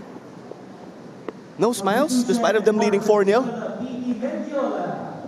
Player number 77, John Amos Gomez, replaced with player number 39, Victor Fayol. If there's something bright about Fayol being put in, he has 2 goals in this season. It's actually quite a surprise, Claro, that he wasn't included in the starting 11. Ooh! As a save was forced now by Paulos. Because you're already without Balot Doctora, your main scorer. What more? Have your second man has that main option. Oh! Paulos couldn't make it 5-0 as the flag is raised. But he had missed the target anyway. That's from Paulos. Dito mo nakikita yung pagkabata niya, no? At 20 years of age, he still has a lot of room to grow. But he gets himself in so many dangerous positions on the pitch. If there's something for him to improve, it's his conversion rate. Because he's certainly capable of putting that ball in the back of the net, particularly when he has chances like that. As from Paulos, the Aussie, as we mentioned, has experience from Germany, just to add to, of course, his stints at home. Well, Paulos has been able to give them some important goals on the international level. And the thing here with Cebu is they've had some tough luck, we could say, even some breaks of the game go their way. And that's all part of it, as we know. They've gotten some goals saved by VAR when they were playing on the international level. They're not needing any luck right now. Definitely not the case, as they are playing it to Leo Makiling. Came off of the defender in Fofana. He is more of a midfielder again, as we mentioned. This is what I like about Cebu. They're not tied to one particular style of play. They went long, direct to Leo Makiling there. They're not opposed to playing in different manners, as long as it's effective, right? I mean, I think many other teams could take a page out of that book and really consider or reconsider the way they approach a match, and to think about, you know, how effective can you be rather than just sticking to a style of play. Being flexible and versatile. It was poked. Renya. Paulos wins it there in the dangerous area and makes the brave man pay. You can't be making errant passes like that inside your own box. You're passing it to a teammate who's got a man right on his shoulder, and you're going to be made to pay. But it is a good finish from Paulos. But look at that. You're letting the ball run across your body without looking over your shoulder inside your own box. You're going to deserve what you get there. And Esram Paulos made him pay. Just like the last game of Cebu, 5 goals, 5 different goal scorers. You give that as an assist to the opposition player? Technically, yes. We can put it that way. Pero sa mga statistics natin, wala, as we know. But that's gotta hurt though, right? If you assist the goal of an opponent. But the gentle giants still want more. Paulos will take it. He won't make it though. Again, he's so slippery, Esram Paulos. It's not like he's super fast, but he always seems to be able to get the ball just away from the challenge. It allows him to create that room to pull the trigger. Very shifty there, and he'll just get you on the wrong foot. But earlier, he just won that, of course, with his ball sense. Knew where to be to make the defense pay. We'll also be updating our live standings as we carry along here. Valenzuela PB will need a miracle of biblical proportions to get back here. Fati got a touch, but just secured by Etheridge. Grabe yung turnaround ng Dynamic Herb Cebu in this first round alone. They were showing signs that maaring hindi sila makapasok sa top 6 because of the level of performance that they were hitting. Then all of a sudden, they're at the top of the league. Impressive. If they make this one stick, they will improve to 22 points. But they will have, or their opponents right below will have matches on hand. But they are essentially safe. And if you apply these matches on hand, Cebu will roughly be inside the top 4, which is where you want to be. Well, it will be a corner here for Valenzuela PB Mendiola. A rare attacking opportunity, but we've seen some of these free kicks here and there earlier, but now it is a corner kick. Villanueva took a risk going for the sliding tackle inside the box, but he got the timing just right. We're about to hit the 1 hour mark already at the Rizal Memorial Stadium. It's our second game of this day. Earlier, Manila Digger did get 8 goals past Philippine Army. Sekou Cisse got to bag half of those goals there. That's going to be a big one. And bad news for the rest of the league, because Manila Digger have been getting results despite Sekou Cisse being quiet for them up front, where he's not been the main man scoring all the goals. Now, he's going to be up and running and in his groove moving forward. Siguro masaya na lang yung mga opposition teams ng Manila Digger na medyo mahaba-haba yung break natin bago mag-simula ulit in January. The diagonal ball was played by Amir Aningalan. but that was eventually to Novela as the header was offline. Because what we've noticed also, on days where Sekou Cisse wouldn't be able to just fire up that engine in him, Babukar Ture would come up big in goal scoring. Iba rin ang level na hinihit ngayon ng Manila Digger after that win against Kaya FC Iloilo. Kumbaga, undeniable na ang kalidad nila as a title contender this season. As they hit it to Fati, some space to operate. Taking on Antecona. He's shifted to the right back position. Fati's shot is saved at the near post. That's up against two there, Claro. He's been able still to shift it onto his left foot and test the keeper and win a corner kick. But it's wave after wave here. The Gentle Giants putting the pressure on the brave men. Great hit, and now his corner kick is in the back of the net. Abu C gets in on the scoring. No stranger to scoring goals in the PFL. Been there, done that. Now he has the captain's armband with the subs that they made here and there. Now it's 6 different goal scorers to go with 6 goals. And we are saying this again because last game, the Gentle Giants went 5 goal scorers.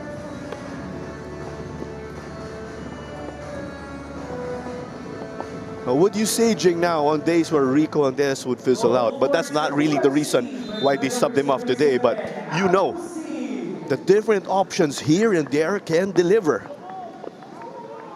And that's the thing. Glenn Ramos has created an atmosphere where everybody feels involved, where everybody can contribute and is expected to contribute regardless of when you're placed into a game.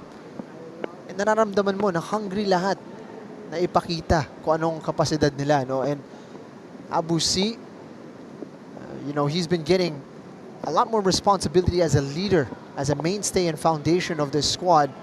And he's doing it from a withdrawn position, but as you can see from set pieces, he's still a threat. I believe he's one of the top scorers in the history of this this league, Abu C, amongst those with the most appearances as well in the Philippines Football League. So actually, isa sa mga veterans talaga dito yan sa liga natin. That speaks about his quality also, if you're able to stay in the league for a long time, because some players may be able to come and go. They'll get displaced by other guys here and there. Abu C, one of them, of course, a foreign player you expect to see in the PFL year in, year out. He had a very long stint with Stallion Laguna. He did move to Cebu. Through Kaya first? Also there, exactly. In demand, of course, for a good reason. Paulos will try to add number 7. Lane Makiling, did he lose his angle? Trying to lob it to Paulos. Somehow it got to him. Sent to the side by Renia. It will be a corner as opposed to a... Or it will be a throw-in, rather, as opposed to a corner. And that stop was made from deep. But another set of subs being made. Sam Azim Zade will enter, as is the case with Eric Orale. Jacob Liaro's shift will end after about an hour. Solid from him right here. Jacob Liao replaced by player number 12, Eric Orale. Another substitution for Cebu FC. Player number 7 is coming out to see, replaced by player number 3, Sam Azim Zade Caprizi. Solid shift from Abu C. He's earned his rest, as you expect he's going to be involved on Wednesday. Ooh! A shot from distance was just tipped over the bar by Etheridge. How do you generate so much power from that distance? Esrom Paulus, impressive attempt. We'll take a look at that one. Taken with his left. Forced the keeper to put in the work. You must say, a great stop as well from the goalkeeper, Jackson Riley Etheridge. Read that well.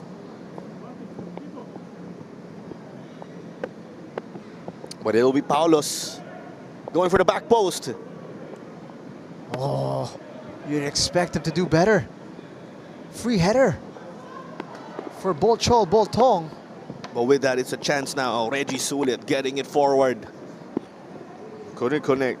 Giles in Cabo will send it to Jaridi.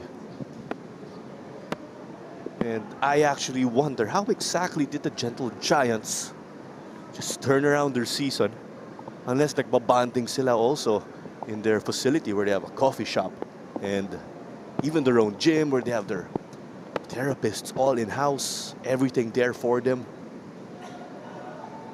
Well, that is a good question.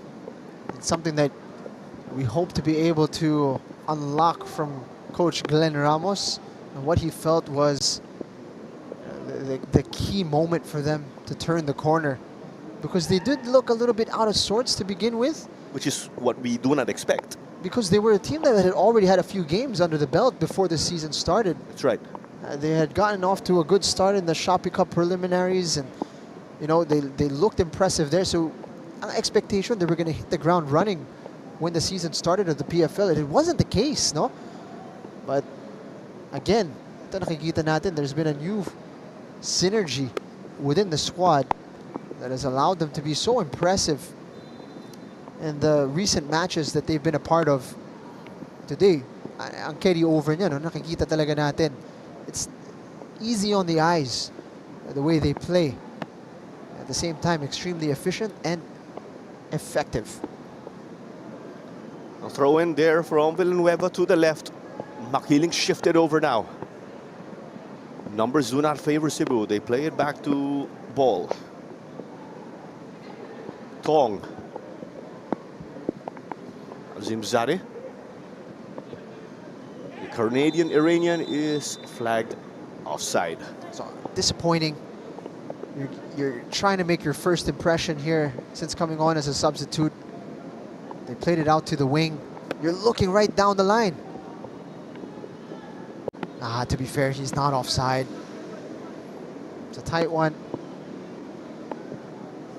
But it looked like he was on. Zimzade, after all, with 2 assists to his name in this season so far. Jaridi has to deal with some pressure. Not the usual token runs being made. Just momentum on the side of Cebu FC. Valenzuela PB Mendiola causing a bit of discomfort for Cebu, to be fair to them. They haven't given up here. They haven't slumped their shoulders. They're putting in an effort to try to get at least something out of the game. Just to point out also that goal earlier, or that most recent goal secured by the Gentle Giants, is their 30th of the season. They've conceded 7, so they have a goal difference of plus 23. Paulos just tried to send it past Etheridge. Corner kick.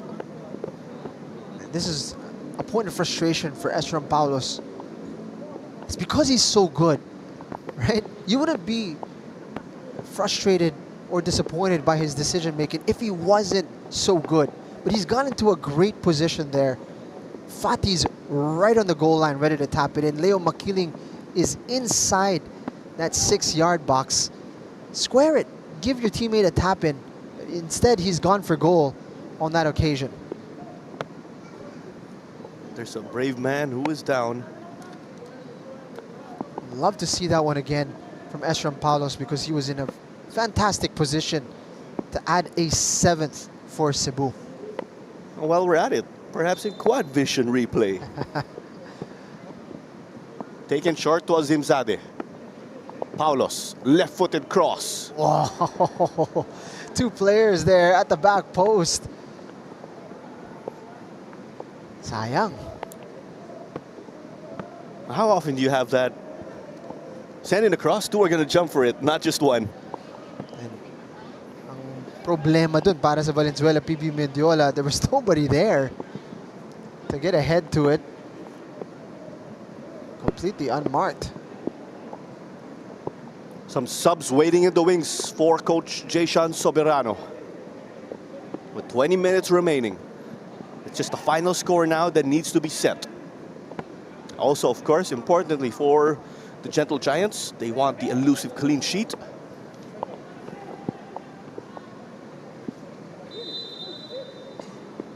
There you go. Play will be stopped for a bit because of our subs. See, Barbosa and Turner are about to enter.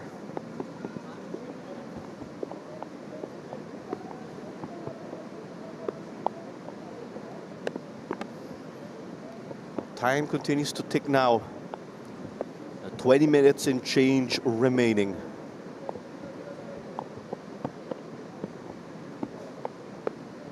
Johan Fofana will step off. The midfielder again played in defense today. Anticona rather, will also head off the pitch. Player number 6, Ezek Anticona, replaced by player number 18, Paulo Ricardo Oliveira Barbosa. Another substitution for Valenzuela, PP Mendiola. It's got to be tough, Jing, if you're being subbed off with a scoreline like this, or you're being checked into the game to play 20 minutes in a game where the result is already set. Whoa! Paulo's got close once again. He's racking up the attempts, that's for sure. Back to your comment there. For those on the pitch, you could say it's a bit of a relief. The punishment is over. You get to sit down and take a breather. Coming into this type of contest, yes, not ideal, but again, it's an opportunity. You get 18 minutes and change. You go out there and you impress. You could change the trajectory of your season. And there are other teams always looking to refresh their lineups, and they're always looking for talent. So, you know, no minute goes to waste at the top flight of Philippine football. After all, it's about getting these competitive matches also, as we know. As this ball goes into the goalkeeper area of Jaridi, no problem there. Volley taken quickly to play Fati. It's a great spot, great find. Thanks to that, they will continue on now. It's Makiling to the aid also of Godoy Dodsora. Trying to get it to Azim Zade. Stopped by the defense. Aningalan has been one of the bright spots for Valenzuela PB Mendiola. Again, he's tracked the cross well. He's had a bit of confidence there at the back. Despite how things have been going, he's been taking care of the ball, and he's been solid with his defensive duties. But with every loss right here for Valenzuela PB Mendiola, and we keep saying they're going to learn from this or they're going to bounce back given the learnings, but they're on the verge of getting their 7th consecutive defeat. Now, how much longer do you say that, of course, because we still haven't seen that bounce back performance. And this one certainly won't fill them with too much confidence. They've been on the back foot and dominated essentially from the very beginning of this game. And we talked about it earlier on, Claro. Where do they go from here? What are the adjustments you make? And what can they take from teams that have been able to develop much more quickly than them? It's with Makiling. Slow down for a bit. Oh, almost got to find Godoy Dodsora over at the back post. Intention was there. I think it was the right choice to go for Fati. Just beyond the reach of the Tajikistani. 6 goals put forward again. Right after Rico this opened things in the 2nd minute, things just carried on with that long list. Pinto got a goal of his own, as is the case with Fati, Liao, and Esrom Paulos. We'll play it through, overhit, but we have a whistle. This is what I like about John Mike Basinang. Let the play run, see if there's anything. He's taking note of the contact there. This is what allows him to control the games well, because players know he's not missing much, right? There's definitely a coming together here. As we see here, Tong goes for the player rather than the ball. And John Mike Basinang spotting that and pulling the play back when necessary. And we're not just talking about that play alone, because we've seen it a number of times in this game already. Madaling makawala sana itong larong to because it got a bit feisty, particularly late in that first half, where frustration was starting to set in with the Mendiola players. And, you know, Cebu will never back down from a physical challenge, so it was starting to get a bit chippy, and a couple yellow cards, a few conversations with the players, and he's taken the temperature down to a manageable degree. And we also mentioned again, right, the Gentle Giants are a bit undermanned. They do not have their U23 national team players because we have the upcoming Southeast Asian Games. No Noah Liddell, Jaime Rosquillo, Kaja Mirul. But the two aforementioned there are actually here in the stands, catching the action. Kudoy Dodzora over now to Paulos, perhaps overhit. It's a tight squad Cebu have. And being as they are the only team right now that travels back and forth to their home ground, it helps.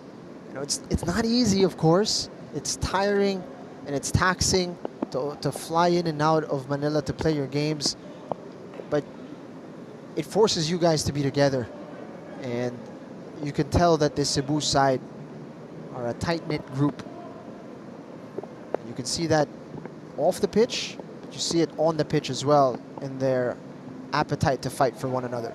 And as we know, being a tight-knit group, that helps you with team chemistry. It translates onto the pitch. You and the teammates just having that understanding of one another. That's why it's also no surprise when you see close friends playing together and connecting. There's just that instant connection or the next level. And what more, of course, if you see brothers playing together. You do get a sense of family within this side, and you know, we've had the opportunity to speak with the coaches as well after these matches, and you can tell, you know, Glenn Ramos has also got a great relationship with these players. They all want to do well for him, and that's a big thing. He can get that little bit extra from his players. And just to recap again, we have 6 goals and 6 different goal scorers, and Ramos led the way with 2 assists of his own, all in the first half. To be fair to Fatih, he's got 2 as well. He could add a 3rd here. But with the goal scorers, we've got Rico and Des, Anderson Pinto. Fatih would like to add another one because he is their 3rd goal scorer of the day. Could he keep it in? Yes. But possession went the way now of Mendiola. But it's things like these, of course, that really frustrate them. They have a chance to get forward. Overhit to Fayol, could not reach it. And who was that? Who stopped Kudoy Dodsora in that moment? Aningalan. That's right. Mentioned also earlier. He's been the bright spot for them. Yes. As Leo Makiling secures the 3rd assist of Fatih. Just a thing of beauty. The delivery was fantastic, but Leo Makiling, that is a striker's header. He's put that away very well. Take a look at this goal with our quad vision replay. And with that, Leo Makiling becomes the 7th goal scorer tonight for Coach TGR. He joins Rico Andes, Anderson Pinto, Fatih Kudoy Dodzora, Jacob Liao, Ezra Paulos, and Abu C. Wasn't able to find the back of the net in his recent outing, Leo Makiling, but he deserves this one. Scoring with 10 minutes to go, in the perfect spot where he needed to be. Has almost turned provider on several occasions in this appearance of his in the second half. But that is a great finish from him, and a goal and 3 assists for Kudoy Dodsora. Impressive on his return in the starting 11. That is Leo Makiling's 3rd goal of the season. If you're Cebu, this is how you want to end your domestic season. but flip it over for Valenzuela PB Mendiola. A nightmare of an ending before the Southeast Asian Games and Christmas break. Yellow card. Off the ball incident. Looked like for Sam Azimzadeh.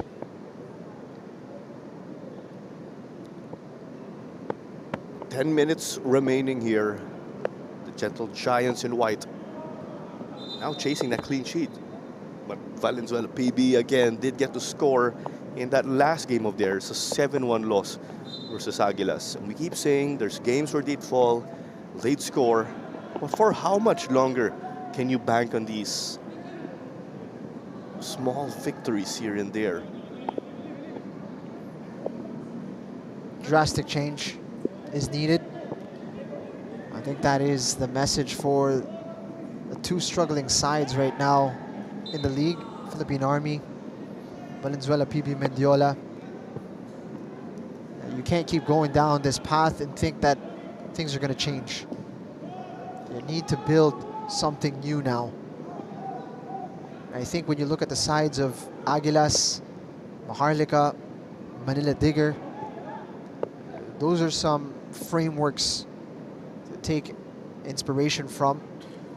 Nakikita natin kung paano sila mag-build ng squad. No? Inuuna talaga nila yung spine ng team.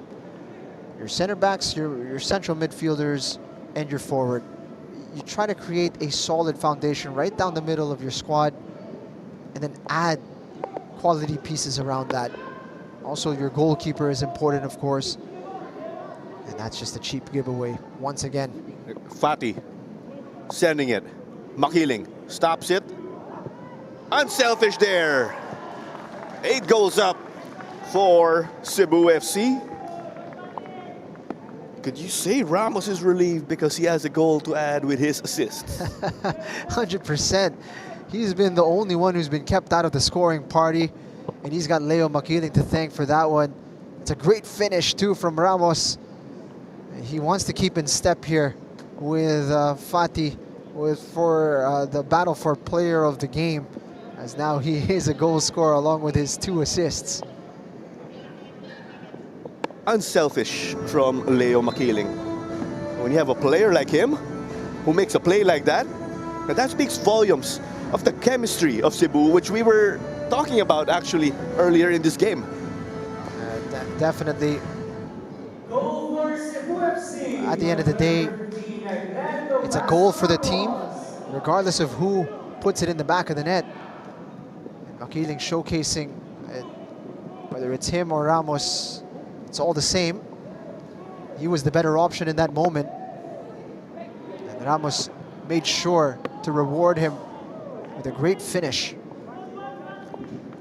Well, Leo Makiling could not get that as he traveled past the mouth of the goal, but he did give the thumbs up to Fatih for that effort. But now, Cebu just equaling the goal-scoring tally of Manila Digger earlier in that 8-0 win of theirs versus Philippine Army. They weren't able to get as many goals as they would have liked against Philippine Army in their last outing itong Cebu. And I think they're making up for it here with just a real consistent display of consistently threatening Valenzuela PB Mendiola's goal. Azimzadeh will cross again. Ooh. But Fatih could not get it. Maybe a bit too high for him there. Or that ball was too high. We can't say. Difficult to tell from our angle. It's definitely in a dangerous area as it flashes across goal. But Fatih, spectacular in this game. Involved as well, even in that goal for Glenn Ramos. He's the one who brought it into the danger zone with his ball into the box. I would say he might have played his way into that game against Selangor in a couple of days' time. Certainly needs to be in the picture given how dangerous he is every time he has the ball. Here's that tough foul from behind.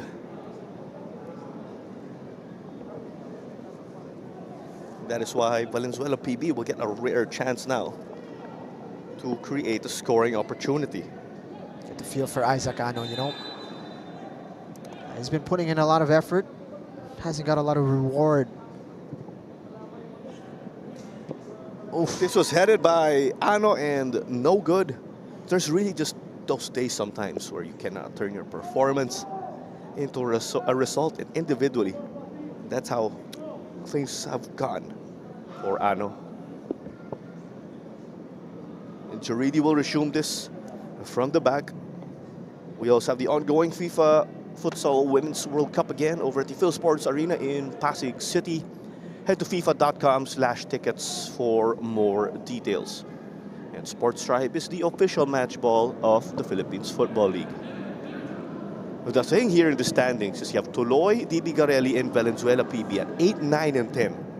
All with 3 points each. And they are separated by goal difference. Tuloy at -23, Garelli at -26, Valenzuela PB at -49. They've conceded 54 goals and have only forwarded 5. But we're not taking credit away from Tuloy again, as their team is set up in a different way as a developmental squad. But you just expect better here.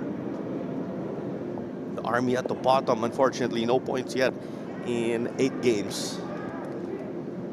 You look at Tuloy, they're a team, I believe, with a maximum age of 22, 21. Approximately, essentially students who are in the age of college students. You know, homegrown players who have to essentially come from the Tuloy Foundation in order to be, you know, eligible to play for them. So, you know, their pool is actually quite restricted. It's an offside flag for Isaac Ano. So, in terms of advantages, they certainly don't have them in terms of recruitment, but they've been able to develop very good players who are capable of operating within a system that they have, you know, really been drilled with. So Tuloy, I think, in that department, that's a win for them, that they are amongst men and already performing at this level. But for the other teams, you know, who have the benefit of foreign recruits, it's not panning out for them the way that they would like. That means they need to choose better, create systems that are better and more effective, or else, you know, they need to get back to the drawing board and start again. There's something the community did point out online. When these Tuloy boys get into their prime, good luck if you're going to face them. And even now, because I mentioned they're essentially the age of college students, approximately the freshman, sophomore age, they did have that Tuloy Invitational. And they did beat college teams. Right.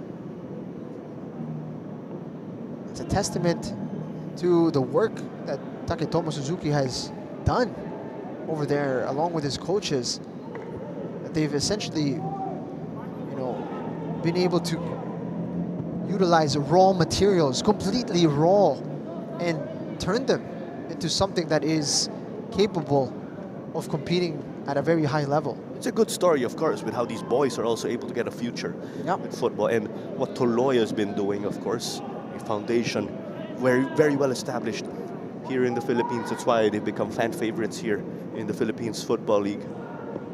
But going back, the Gentle Giants are going to move up to first now on the table with 22 points.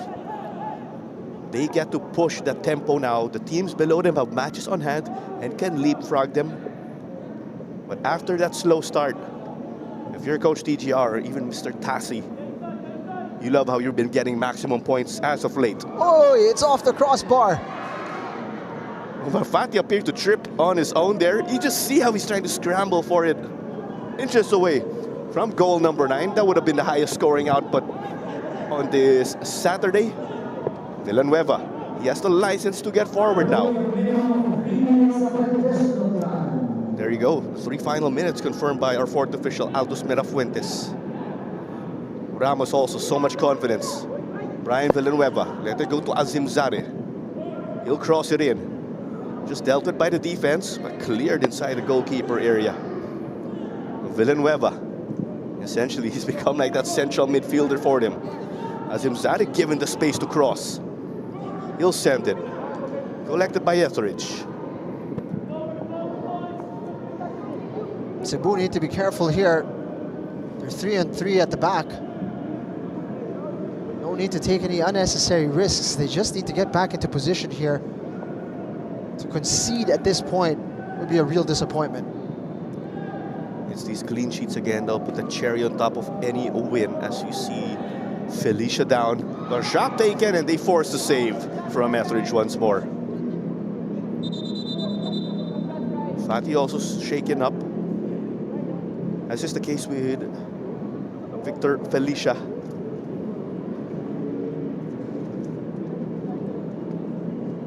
But you could put this result in the books again, as we mentioned. A confidence booster for Cebu, you will say, heading into that next game. Certainly ideal. You know, no injuries. Get the confidence high and make sure the momentum is running ahead of that match against Selangor in the Shopee Cup. It could have been 9 very easily. Not just because of this save, but because they did hit the crossbar earlier. And that ball went down to the ground, but did not pass the goal line, of course. Villanueva with a good hit. Had the option to slide Fateh through, but not a bad attempt. Corner now from Paulos. Is it another goal? Oh, he's so close there, Brian Villanueva. Inches wide of the post. Big boy Brian wants his goal here for the road before they wrap up the domestic season. Left back, sasali ako. That's why I was assuming license to move forward. You hope he's been given license, or else it's going to be an awkward conversation with Coach Glenn Ramos after the final whistle. I would not like to be in the shoes of Brian Villanueva. And I say this as much as Coach DGR just appears to become kahit panalo, kahit talo. Yes. Even before some press conferences in their international games, he's a bit light and loose, not nervous. After all, he is like that institution in Cebuano football. And it's very impressive how he's been able to, you know, make his way onto the top flight of Philippine football, and he hasn't looked out of place at all. There were doubts again when Cebu did get that tough start. They did just translate their performances into results. They leveled up when they had to the most. That is why they are going to extend their unbeaten run in local play to 6 games. One of those games, a 1-1 draw with Manila Digger. Some of the teams that they faced in this streak of theirs are Maharlika and Aguilas. So they've been on the upward trajectory right after falling to Kaya 3-0. As Makiling will give us another one. Now 9-0. A brace for Leo Makiling after a lovely header in the 80th minute. Look at this for a finish. Just curled into the top corner. Fantastic from the substitute. And that's 9 goals for dynamic Herb Cebu. It was already an impressive performance, but why not add an exclamation? And effectively, Leo Makiling is the top scorer in this game with 2. Hey, that broke the trend right here, earlier. The number of goal scorers is the same as the number of goals. But now, 9 goals for Cebu, 8 different goal scorers. Leo Makiling leading the way with a brace, and Fatih and Ramos with 2 assists each also. We're not letting that fly under the radar with the way they got to influence this game. And there is the full-time whistle from a referee, John Mike Basina. The Gentle Giants ascend to the top of the table now.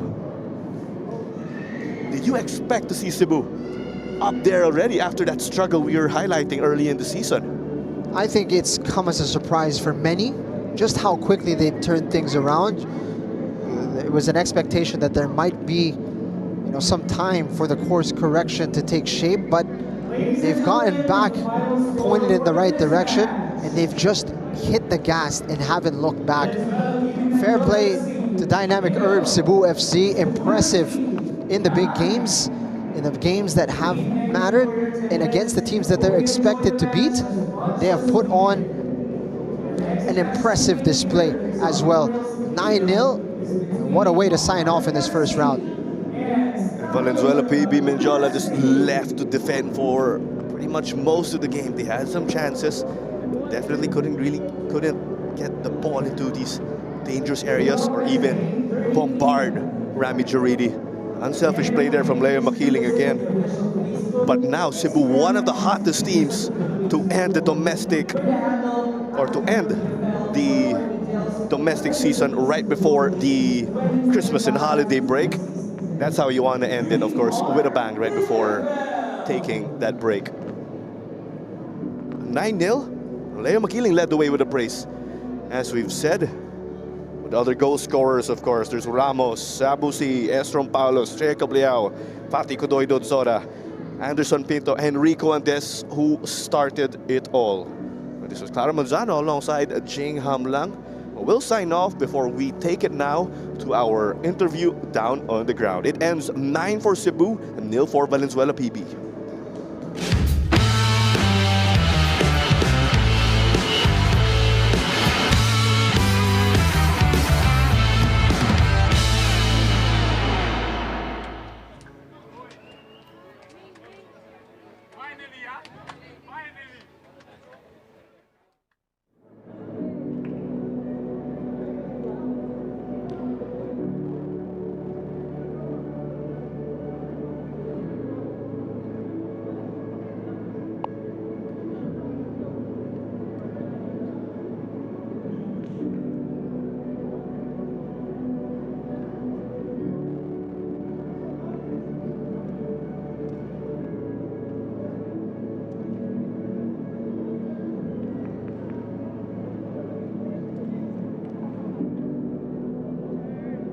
Congrats on the win. What were your thoughts on today's match?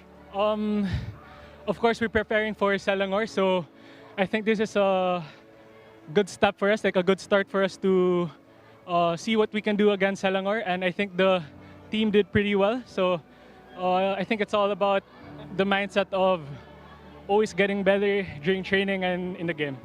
What was the message from Coach Glenn today?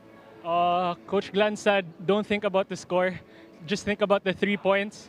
And I think the boys did it, and most of all, we enjoyed a beautiful game. Lastly, message to the Cebu fans. Sa mga Cebuano dira, thank you for supporting us, and please continue to do so as we have a game next Wednesday against Selangor. Tara Cebu!